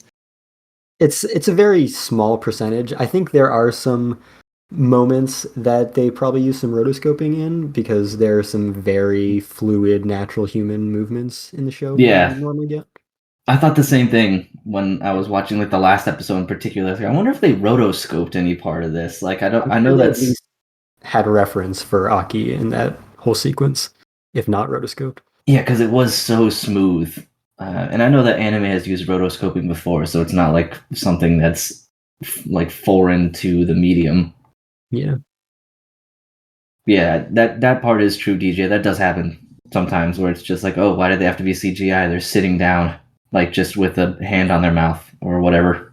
Yeah, and like episode 1, the first big Chainsaw Man fight, Chainsaw Man was mostly CG and it didn't look that great. That was Almost kind of my everything only was qualm. CG. Yeah, true.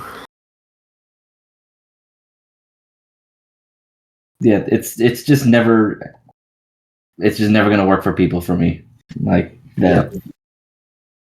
It's just you when it's machines and Gundams and stuff, it's just since you don't mentally ascribe humanoid type motion onto them, you have that break. But when it's people, you're like nobody moves like that. It just doesn't carry over in the same way. But yeah, that's probably the only bad thing I could say about it is that shit happens occasionally. But that's pretty minor. Yeah, I feel like that's especially hard to pull off when the main character is like a hybrid of human and machinery, where it's like, all right, well, we're not gonna put like a CG chainsaw helmet on the hand-drawn Denji body, so they have to kind of work with what they got. But I generally haven't minded it. Even in the first episode, the CG, I thought it looked decent enough with the camera movements and stuff. I think, and I'm sure when the Blu-rays come out, there's going to be some touch-ups and stuff. But I don't know. I'm enjoying the art so far. Yeah. It's like, a nitpick. Like this was the only moment that didn't look like cinematic quality. Yeah.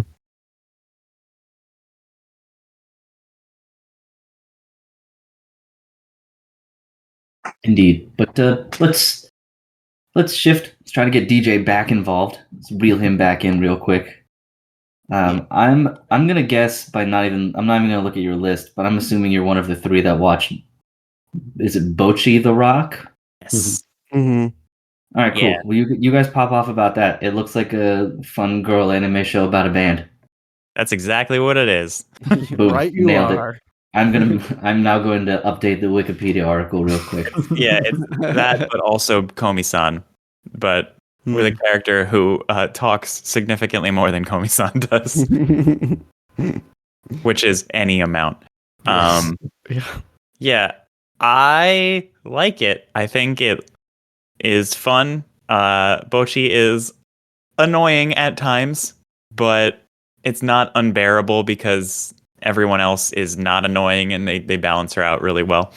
And it looks so good. It's really stylized though. But there's a lot of moments where she like breaks and it's just the way that is drawn. That is scene when fantastic. they like, we need to make you a social media account, and she like glitches out. Oh, that was so funny.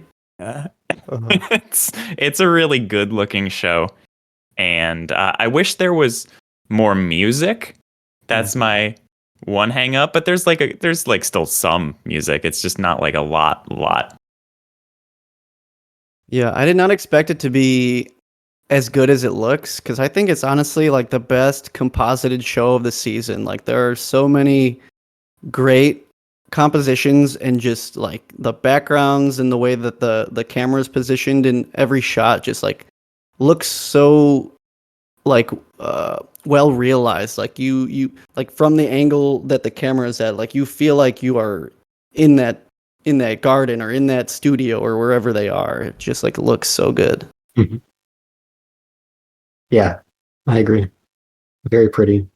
I like all the characters. I like Bochi a lot, actually. I think her crippling social anxiety feels a lot more real and relatable than Comey. It's still like extreme and exaggerated and comical, used for gags, and sometimes those get a little old and repetitive. But I like her baseline, her story, her struggles, and the way that they're very gradually developing her and her social interactions and her little circle. So yeah, I like that a lot, and I like stories about bands, and you know, there's not as much music, but it does feel more like it's about a band being a band than like I like K-On, but that was more about girls being cute. This feels more like it's about a band and about social anxiety in half comedy, half serious kind of presentation. So yeah, I like it a lot. Yeah, the animation on the character animations and also just like when they're playing instruments also just looks so good. Mm-hmm. But similar to DIY, not typically a show I would find myself watching, especially in a season that's so jam-packed with stuff I would be watching, but I'm pleasantly surprised how much I'm liking it. And I feel like the difference between this and DIY is that I do very much enjoy the characters in Bocchi a lot more. Yeah. They're a lot more grounded, I guess. Mm-hmm. On the other side of things, this is exactly the type of show that I go for. Yeah, I'm honestly shocked that it's not like A+ #1 on your list. I think it'll get up there because this was the one show I was excited for going into this season. I mentioned that on some other episode that we did, but this was the one that I was like looking forward to, and I think going into it with such high expectations sort of took me down a little. I have to rebalance, but I do really like it so far, and I think it looks great.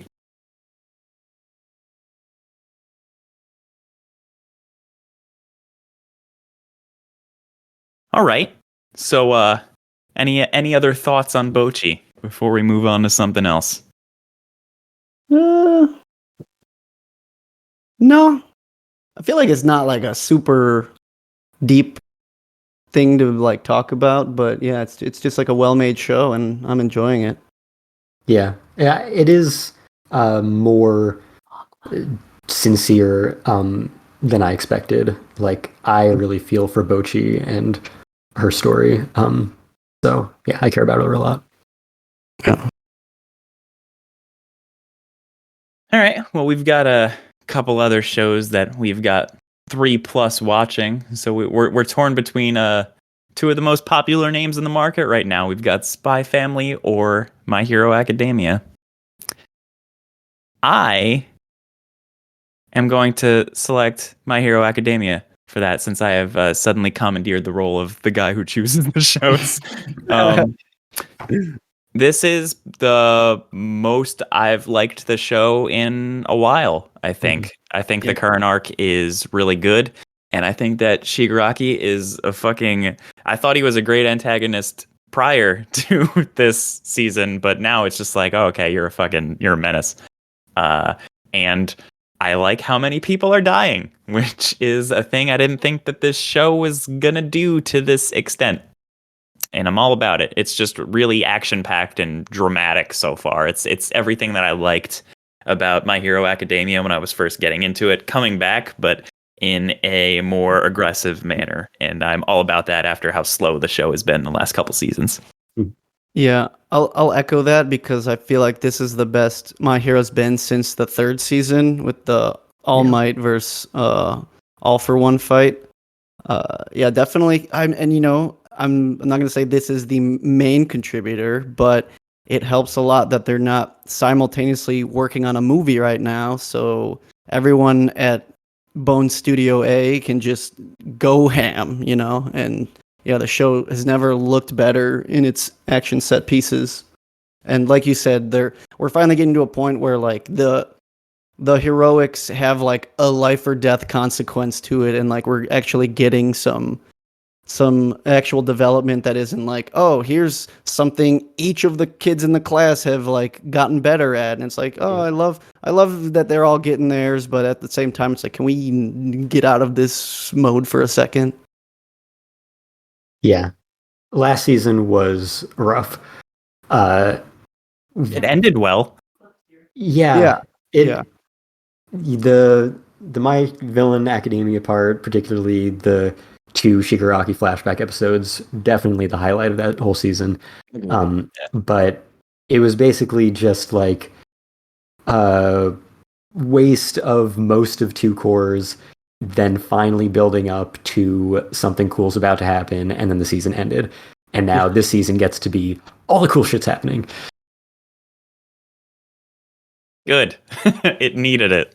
Yeah. Yeah, that's like a big reason. Like, I mean, I'm not writing the weekly reviews anymore, partially because I'm so busy, and the other is I just can't write about weekly shows right now with so many taking my attention. But I don't know, writing for it last season was so tough because I really was like dragging to get stuff out, because it just, until, like you said, the My Villain Academia flashback stuff, like I was like, oh please, like just get to the good stuff, get to the stuff that like I was looking forward to most from the manga, and I'm glad they finally started to deliver at the end of that season, and now it's just all full force and it's good again, and I'm loving it.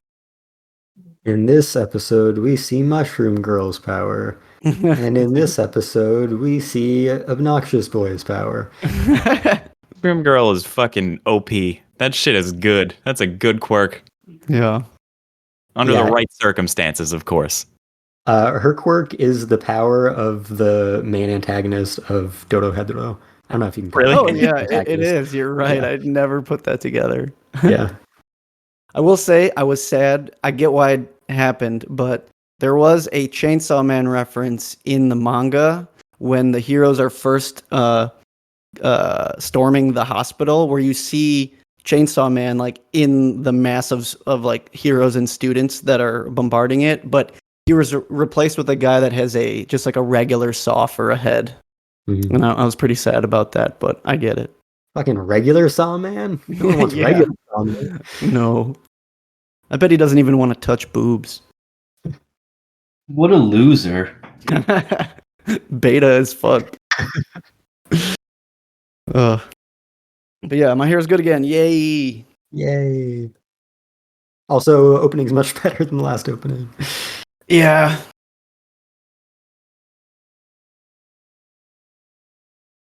I feel like they really dropped the ball not going in on the whole like, oh, it's time for the villains to like really shine. It's like, no, let's still make an OP about the kids and how fucking much they want to protect people. Nah, I'm done with that. I appreciate how little screen time Deku has had. True. Yeah. Because, like, Yeah. I like him and everything, but there's a lot of other characters in this show, and I want to spend more time with them. Yeah, like Mirko, she's getting hella screen she's time. so cool. She's too cool. It really Be is. allowed. Yeah. You can tell the staff love her too, because they're like, all right, it's the Mirko scene. We got to animate the fuck out of it. Every single one. Yeah. It's They spend like a whole week just like on the animation where her thighs just like buff out. Yeah, it's really good. Yeah, Deku has kind of been the least interesting character in his show for a while. I mean, he was the most interesting for a long Yes. time. So Yes. like he developed already. Like he's done. It's true. Yeah. And there are a fuckload of characters. Yeah. I'm really happy with the way that the Twice stuff panned out, because he was definitely one of my favorite antagonists aside from Shigaraki, and I feel like they really nailed his episode. That He a great was episode. such a good character. Yep.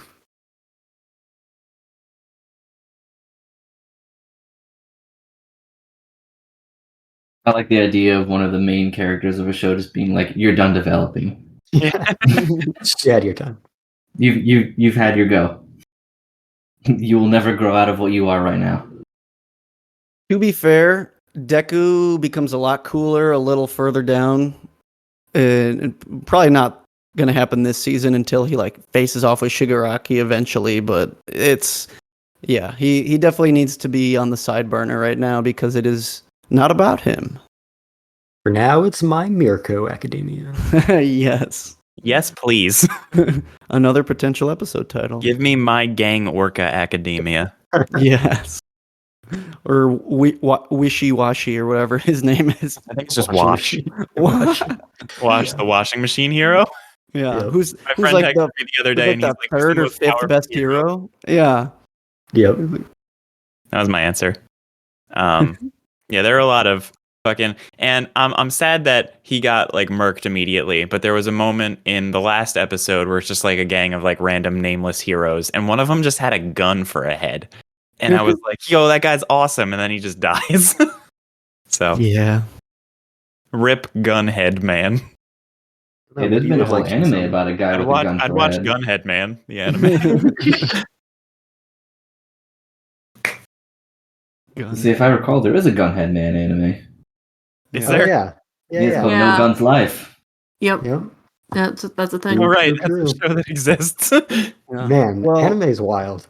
I was yeah. like, oh yeah, Gunhead show. That must be a Trigger show. Nope, not even one of those. Not even Chainsaw Man. Completely different thing. Oh, there's gonna be some guns in Chainsaw Man. Don't you worry. Yeah, there've been references to Gun Devil, so I'm interested to see that. Yeah. Have fun writing this week's episode. Okay. Yeah.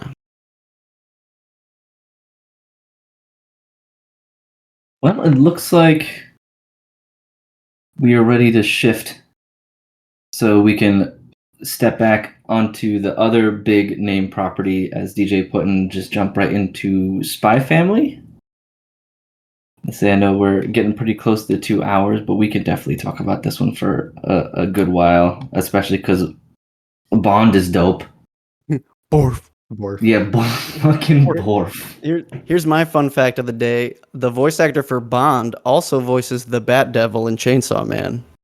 Nice. Both cuddly characters. Yeah, totally. The Morph Devil. Borf Devil. The Yeah. poor devil. I Yeah, so mean, what do you guys think of it? I mean, I still love it, so yeah. yeah, it's more of the same, a but fun like that's not a bad thing. It's just like, it's Anya's still hilarious and makes the best reaction faces. Yuri's still the worst character in the show. I mean, yeah. I like that we're finally getting to the segments where the espionage stuff, the spy in Spy Family is becoming more relevant again, because the show definitely has it hasn't really happened much, but there is a lot more serious and higher stakes stuff that go on, and it's not all just cute fun school activities. Like these characters actually kill people and are like trying to stop the world from ending, and I'm glad they're finally getting to some of that content. I think we're getting an excellent balance of spy and family. Yeah. Not enough X though. Yeah, Not that's true. enough X. That's Hey, why do it's some silent. Do X and watch Spy Family.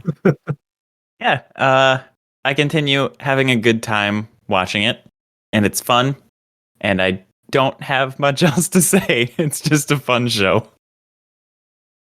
I think I agree that Yuri is one of the worst characters, but his vomit routine made me laugh a lot. I So Yeah, that is good. so he got some points back from me where he was he was puking quicker than he could eat the food. I do like that a lot. That is like a pretty unique skill that he was able to develop. Yeah. Are we I gonna think- get to see more like assassinating stuff? Yeah, give me more Yes. your. Yeah, give me more Yor, because as I was watching it, I did see like, oh, we're getting some spy stuff and things like that, but Yor hasn't killed anybody in a long time. Yeah, And she she's hasn't too gotten busy- much time to shine. She's too busy cooking Busy for her losing hubby. her daughter. Also that, yeah. Yeah. And beating up suspected pedophiles. I Horrible. mean, Wait, what do you mean she's cooking people with her bad food? Yeah, I was gonna say. She's Yeah, got a higher body count this season with food than she does Yeah. with knives. 100%. Yeah, but yeah, she definitely hasn't had as much assassin time lately in the anime. But you'll definitely get some moments for Yor to shine in the future. Uh, in the next 6 episodes that we're getting, not sure about that, but eventually, as long as we get more, which I'm sure we will. Oh yeah. Will Wit still be a part of it? Probably not, because they drop everything after a season. But Oh. Yeah. at least Cloverworks is there for backup, and Mappa takes on everything. Yeah. I fully expect Mappa to be like, yeah, we'll take that on too. Ah, sure. We'll air it at the same time as Attack on Titan. Why not? As Attack on Titan and Jujutsu Kaisen and Chainsaw Man Oh my goodness. and Vinland Saga. They're making a lot of money. Oh yeah, they're doing Vinland Saga now Yeah. because Wit dropped it. Oh my Yep. god. And they're doing That- another big Shonen Jump property, like all 5 of those in the next few months. That's so crazy. It is absurd. Well, they're probably gonna do Sakamoto days. They're probably gonna do every action thing that comes out of Jump from now on. Just every anime. Jeez. But yeah, I think this is definitely the show that makes me happiest every week. It's just so much fun. I laugh a lot, which is not something that happens a lot when I'm watching stuff. And I know all the jokes ahead of time because I read it all. But the delivery is so good. The direction, I think, just being able to elevate all those gags in exactly the way that they should be in animation, the puking gag, like, it's just, yeah, they really pull it off. So I'm having a ton of fun with this show every week.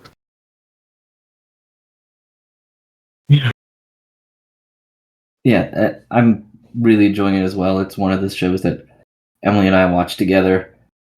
She was a little bit ahead in the anime and the manga for a while, but I think it's caught up to where she's at. So now we're both back in the what's gonna happen next category, and things like that. I think the puking like portion joke was really good. I also like the building the model, and they won because of fake modern art Oh yeah. arrogance.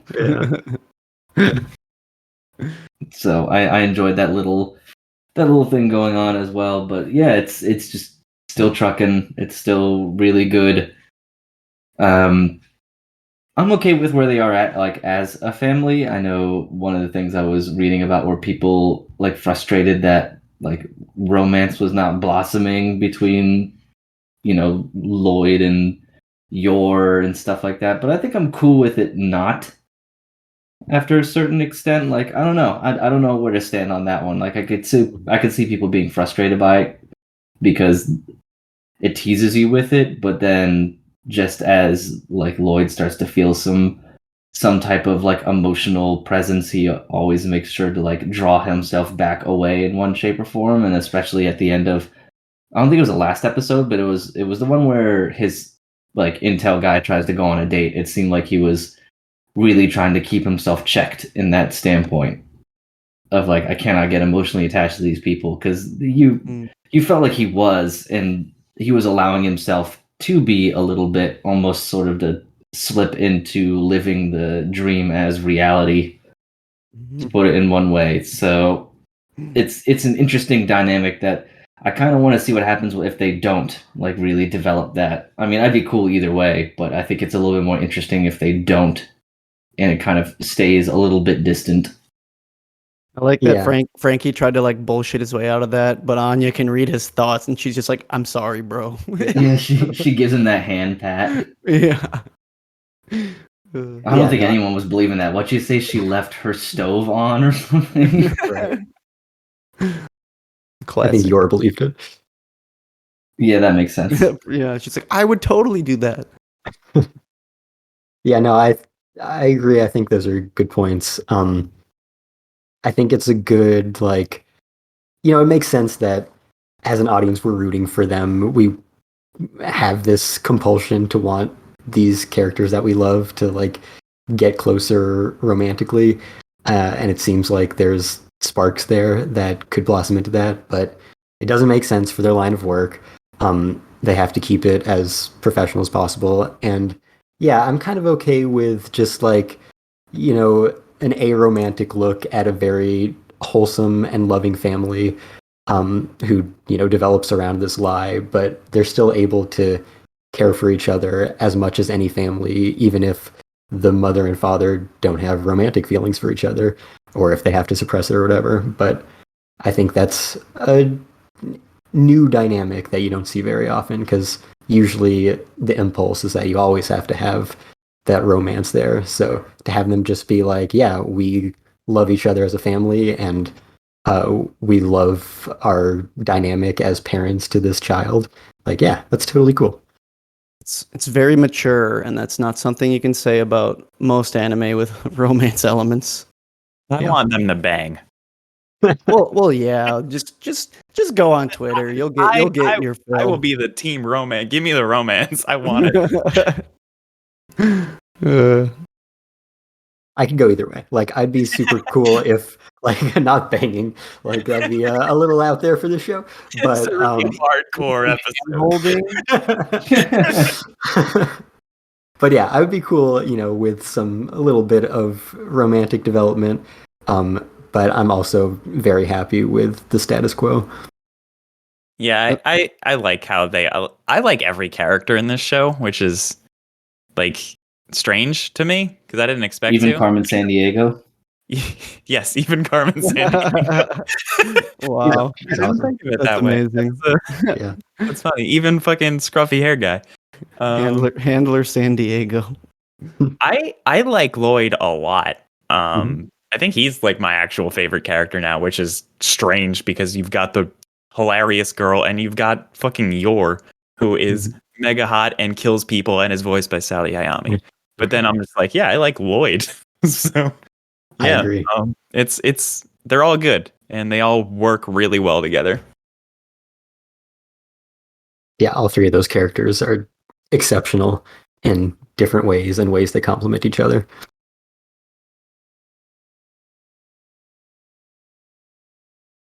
He's ever suffering. Clearly the most stressed one out of the entire family almost all the time because he looks like he's about to die. DJ, in your episode when they bang, what if Bond sees it in the future? Oh shit. He No, just 'cause then escorts Anya Anya sees out of it. the house. They just Anya- go for a little walk or something. Don't worry, DJ. There are hundreds of Dojin artists who've got your back. Yeah. Thank you, artists everywhere. Making dreams reality. Hundreds of Dojin artists and an infinite number of AI artists. Yeah. AI art's wild. Indeed. So before we call it quits, I feel like almost obligated that even though most of us aren't watching it, we should at least mention the Shonen Jump titan of a series that came back after a decade to finish up, and it's also Kestrel's most highly rated show. Do we want to talk about Bleach a little bit before we go? Sure. You're also watching it, right? Yeah, I just started catching up the other day because I was like, oh shit, I forgot. So yes, I'm now watching it, caught up. Yeah, it's unbelievable that Bleach can be this good. And I read the manga and I was not that impressed, but they are clearly just doing everything possible to make this version of it the thing that everyone wishes Bleach could have been. Like they've got Kubo on board. They're rewriting stuff, condensing stuff, stretching stuff out, just optimizing all the pacing everywhere that it failed in the source material. The new director I was a little concerned about because the original director was like one of Piero's top directors.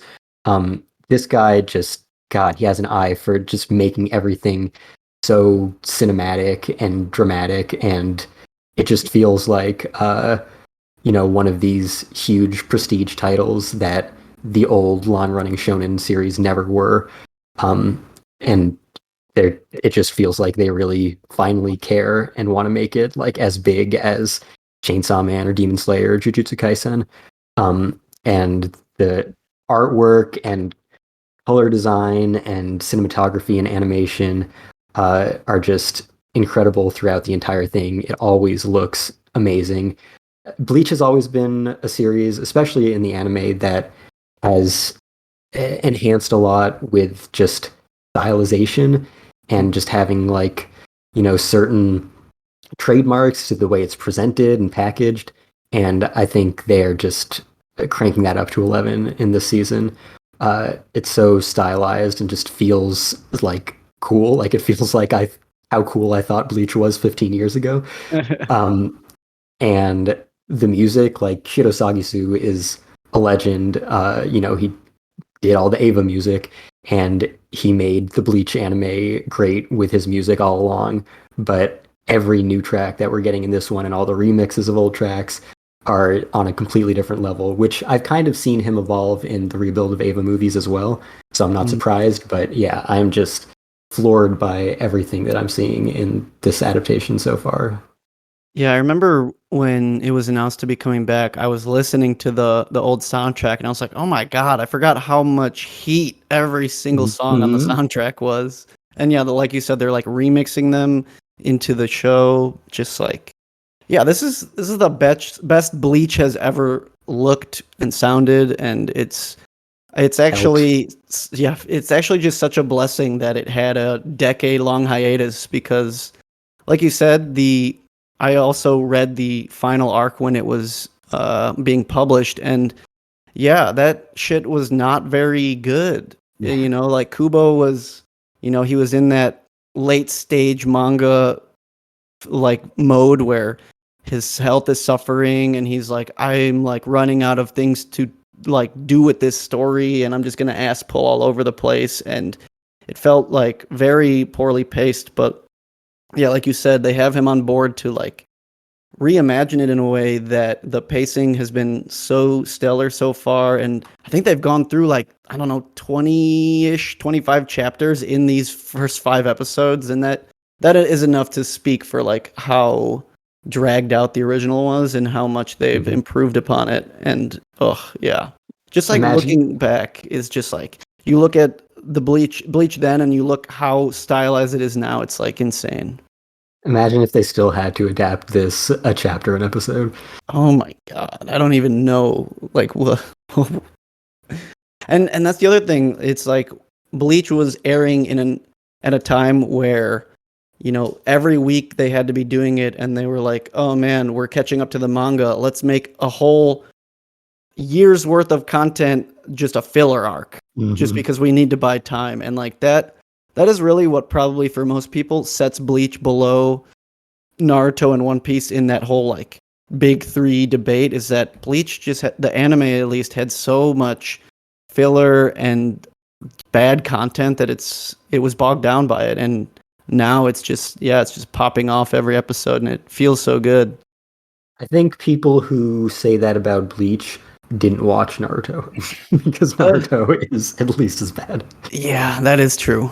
That is very true.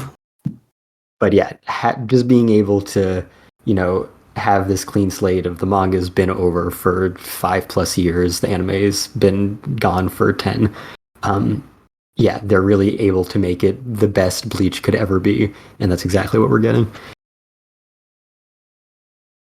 Yeah, I kind of rated it a B just because of Bleach. I just wanted to do that, but at the same time, I am just like, I am enjoying it a lot, and it, like, I don't know, a little rose-colored glasses. It does feel like it's the best Bleach has ever been, but I am still just waiting for it to like continue that. So yeah, I think it most likely will even raise higher in my rankings by the end of the season.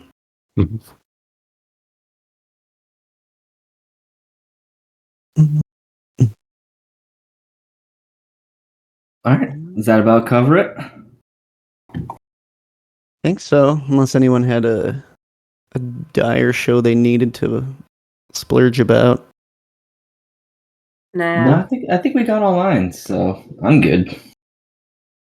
If anyone wants a a few seconds on any of the other shows on my list, let me know. But otherwise, I think I'm okay. I'll do Psycho one good. more because I'll do one more. I want to talk about Arknights briefly. Because this is a game I played for a really long time, and I always adored the story, but the way it's told in the game fucking sucks.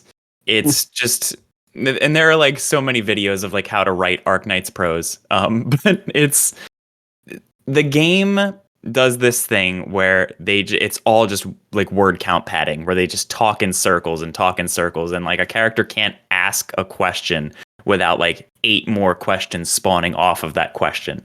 It's just, it never gets its point across. It takes like fucking forever to do anything. You don't retain any information because it's all just fucking info babble, and it's bad. Just the way it's written is bad, and I feel like having an anime solves that problem because it forces them to actually move things along. And I'm glad that it exists. It is better than I thought it was going to be, and that is really all I can ask for when it comes to a mobile game adaptation anime. Yeah. Yeah, I know nothing about Arknights.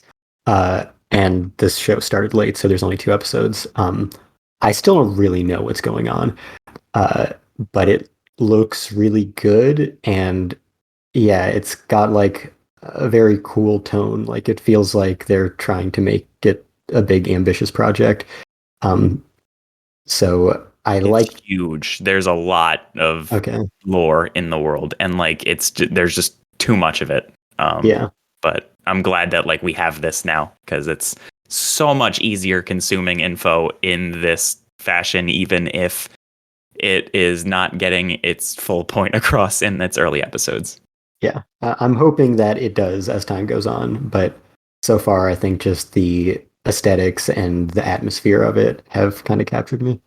Yeah, they match the game really well, so they got that down. That first episode is the tutorial of the game, and it's like spot on. No, I don't want this to be some kind of monkey's paw thing, but I think most popular mobile games deserve an anime to kind of flesh out the story segments of them, because I feel like that has generally worked out for most of them. Like Rage of Bahamut, like that was a mobile game no one played probably until the anime came out, and I didn't play Princess Reconnect, but I've been really enjoying the anime for that, especially the second season. So I dropped it. Oh, yeah, the protagonist was not anything. Well, yeah, he isn't anything. He's like a blank slate. Yeah, like literally a blank slate. Like he just had just like he was a dummy. Like they were just Weekend at Bernie'sing him the whole show. I love it. I love that about him, though. He's a goof. But yeah, I dropped DJ's favorite mobile game anime. Oh no, Like your record? Yeah. Oh, that hurts. We can all be disappointed with each other.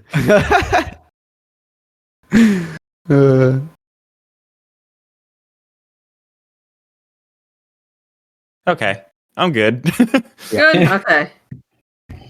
Nice. If we want to jump right into recommendations, I have a couple ready to go. Yeah, bring them on. All right. So first off, we've got the Blu-ray of the Carol and Tuesday Complete Collection coming out next month on 12/20. Great show, and I'm glad we got a second season entirely in our heads. The second one is one of my favorite visual novel adaptations is getting re-released, and that's Love, Elections, and Chocolate, which you can get on Blu-ray for like $30 on Right Stuff. And that's a great show, and it's an even greater game. So if you like romance and drama, that's it. It's romance and drama and politics and chocolate. Get it. You didn't have me until you said chocolate. Yeah, it's an actual crucial part of the story. I think the continuation of Carol and Tuesday is Attack on Titan, because I think Carol and Tuesday are a lot like Historia and Ymir. They are. Whoa. True. They take place in the same universe as well. Yeah. I mean, it does take place in the Watanabe cinematic universe, so Yeah. whatever he makes next will be your next Carol and Tuesday.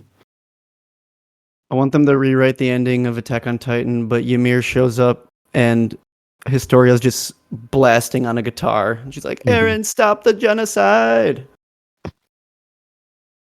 Were those all your recommendations, DJ? So Stu, that's all I had. Cool. All right, I got a bunch. We can work our way through October releases. So we got Kingdom Season 3 Part 2, One Piece Season 12 Voyage 1. We're finally out of Dressrosa. We've got the first part of A Ranking of Kings. We got That Time I Got Reincarnated as a Slime Season 2 Part 2, Limited Edition and Standard. A Silent Voice has been re-released in a steelbook. I got the original super fancy edition, but I also got the steelbook. If you order it from Shout Factory, you get a poster, which I have got framed and hung up now. All of the Blu-rays for the original Naruto series are now out. If you're into that, you want to go back and relive your first shonen love. Review Starlight, the movie, I dropped the show originally, but then I heard great things about the movie, and so I went and watched the whole show and the movie when it came out on High Dive. And yeah, it's a really great movie, and it's a pretty good show. So if you were not a big fan of that originally, maybe give it a second shot. It's weird. Kind of wanted to get into that. Yeah. I played the game, and I watched a few episodes of the anime, but it's weird. It's got a cult following though. There are a lot of people that are really into Review Starlight. Yeah. I dropped it after like episode 3 originally. Yeah, it's around when I did too. Yeah, I was definitely able to get into it a little bit more the second time around, and the movie is way better. So I think it's worth it. Also, Summer Ghost. I don't know if anyone's heard of that, but it is the directorial debut of an anime and light novel and just general media illustrator named Loundraw. And it's a really beautiful personal work that feels a lot like the early works of Makoto Shinkai. And I got to interview him a couple weeks ago, so you can check that out as well. Nice. If you want to spend somewhere between $120 and $200 on a film, you can get Royal Space Force, The Wings of Oniyame's 4K memorial box on any of your services that import from Japan or just sell anime in general, because they're bringing it over. It's very expensive. I think that's all I had for things that have been released for anime since we last recorded or since we last had recommendations. We did have a whole One Piece episode last week, but I will also mention, since One Piece Film Red is now out for most regions, go check it out in theaters while it is in theaters. Get your tickets on Fandango. It is a lot of fun, especially to watch in theaters, especially if you're a big One Piece fan, have some friends to go with. It's just a good time.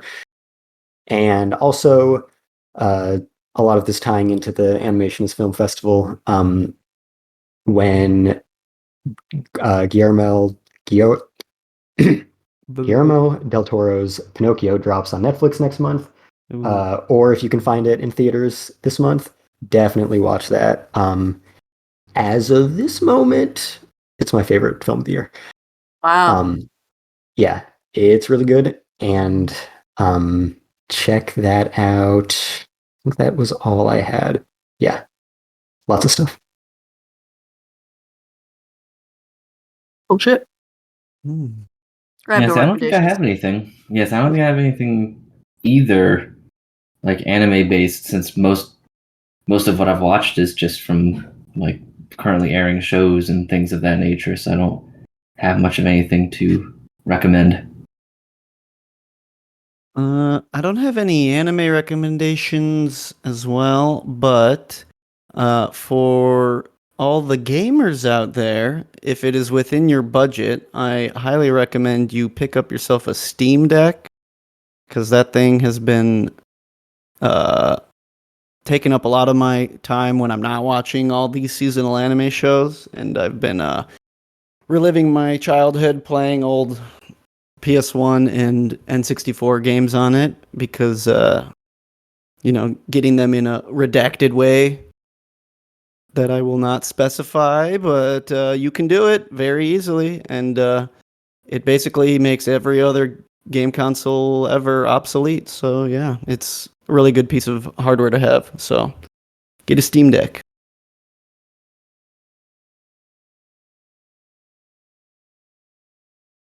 Kate, you said you didn't have any either? I have no recommendations. Okie doke. Well, then I think it's time we can wrap this up. As usual, Castro, do you want to let everyone know where they can find us? And yourself while you're at it.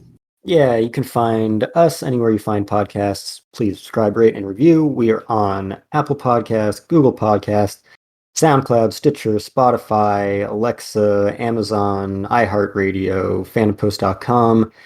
You can find us on social media, Fandom Post Radio on Facebook and Twitter. Follow us, like our stuff, subscribe, whatever you do on social media if you're still on those platforms, if anyone is still on there. And share our stuff, get in contact with us. Also, get in contact with us via email, fandompostradio@gmail.com. I don't think email's going away. Yeah, those are places you can find us. And you can find me on Twitter at FullMetalKyoma. As I mentioned a few times, I am reviewing Chainsaw Man every week and writing a lot about it all the time. And I also wrote 10,000 words about this film festival in LA a few weeks ago. So that's spread across 10 articles that you can read. I got interviews. Like I mentioned, Loundra is new up and coming, seasoned illustrator, up and coming director for anime.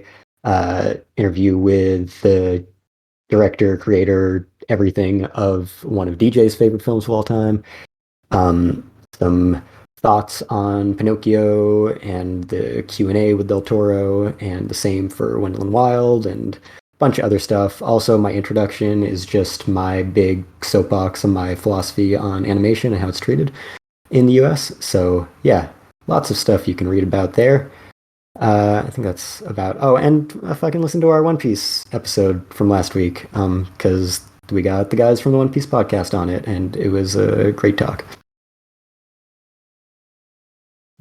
You can find me on Twitter at DJ No Style, and I also do things. You can find my video game at lessonsinlovegame.com. Currently working on what will probably be the biggest update, but I feel like that's a thing I have to say every several months. So there's that. Also about to hit the 10,000 mark again. If you want to check out my Subscribe Star, because I have not been at that ever since I was booted off Patreon, and it'd be cool to get back to it. Two things. DJ does a lot more than me. I do a few minutes of stuff. DJ does all the stuff. And also, how is your biggest update when you got married? Well, I postponed, I took a week off to get married, and in order to make up for that, I am spending extra time. So I've got a whole month to work on this next update, and I got a little done before the wedding. So it's I have more time than usual, but there's been a month-long content drought because of it. And the holidays are coming, so get to the grindstone, baby. Got another big update after that one too. I do seasonal ones, so I'm working on the Halloween one, and then I'm doing the Christmas one right after. Oh my god.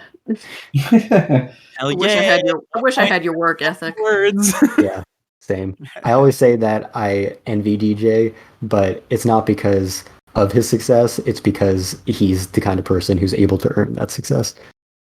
Thank you. I appreciate that. I'm on Twitter for the time being at Sonic Bug. For the time being, big ol' asterisk. That's fair. Asterisk. I'm reviewing To Your Eternity season 2 this season. I am behind 2 episodes, so I will be getting caught up at some point this week, probably. By the time this episode is edited and up, I will have my review of the second Critical Role novel up That's Ooh. this week, so that'll be live on our website too. Amazing. So that's it. That's all I got. You can find me at Hellshake Brando on most socials. Not doing any weekly reviews aside from Mashal, but I have a lot of physical release reviews coming soon. I just released The Black Paradox by Junji Ito, if you want to read that on Fandom Post. And I'll also push for you to listen to the One Piece episode of the podcast. It was really fun talking with the One Piece podcast guys. Please And you too. I should mention. yeah, I wish I could have been there, yeah, it was a but lot I'm of like fun. 10 years behind on One Piece, so that wouldn't have been too good. Yeah, Yeah. it was a nice 6-month grind for me to get to that moment, so it was well worth it. Amazing. And then I have a song releasing in the next week or so on Spotify. It was previously uploaded elsewhere, but it's called Hero's Journey, and it is a tribute to Kentaro Miura. So please check that out when it comes out. Nice. That about does it for me. Excellent. And as always, I'm just right here on the podcast, so you gotta listen if you want to hear my garbage takes. He was ahead of the game. Yep. But everybody, thank you for tuning in and listening. I'm sure we'll have an episode with more opinions and takes based off how the season goes and develops, especially when it comes to Chainsaw Man. Eventually here, so I look forward to hearing what everyone's thoughts are there and talking again. But as always, subscribe, do all that good stuff, and we will see you soon. Yeah. Bye bye.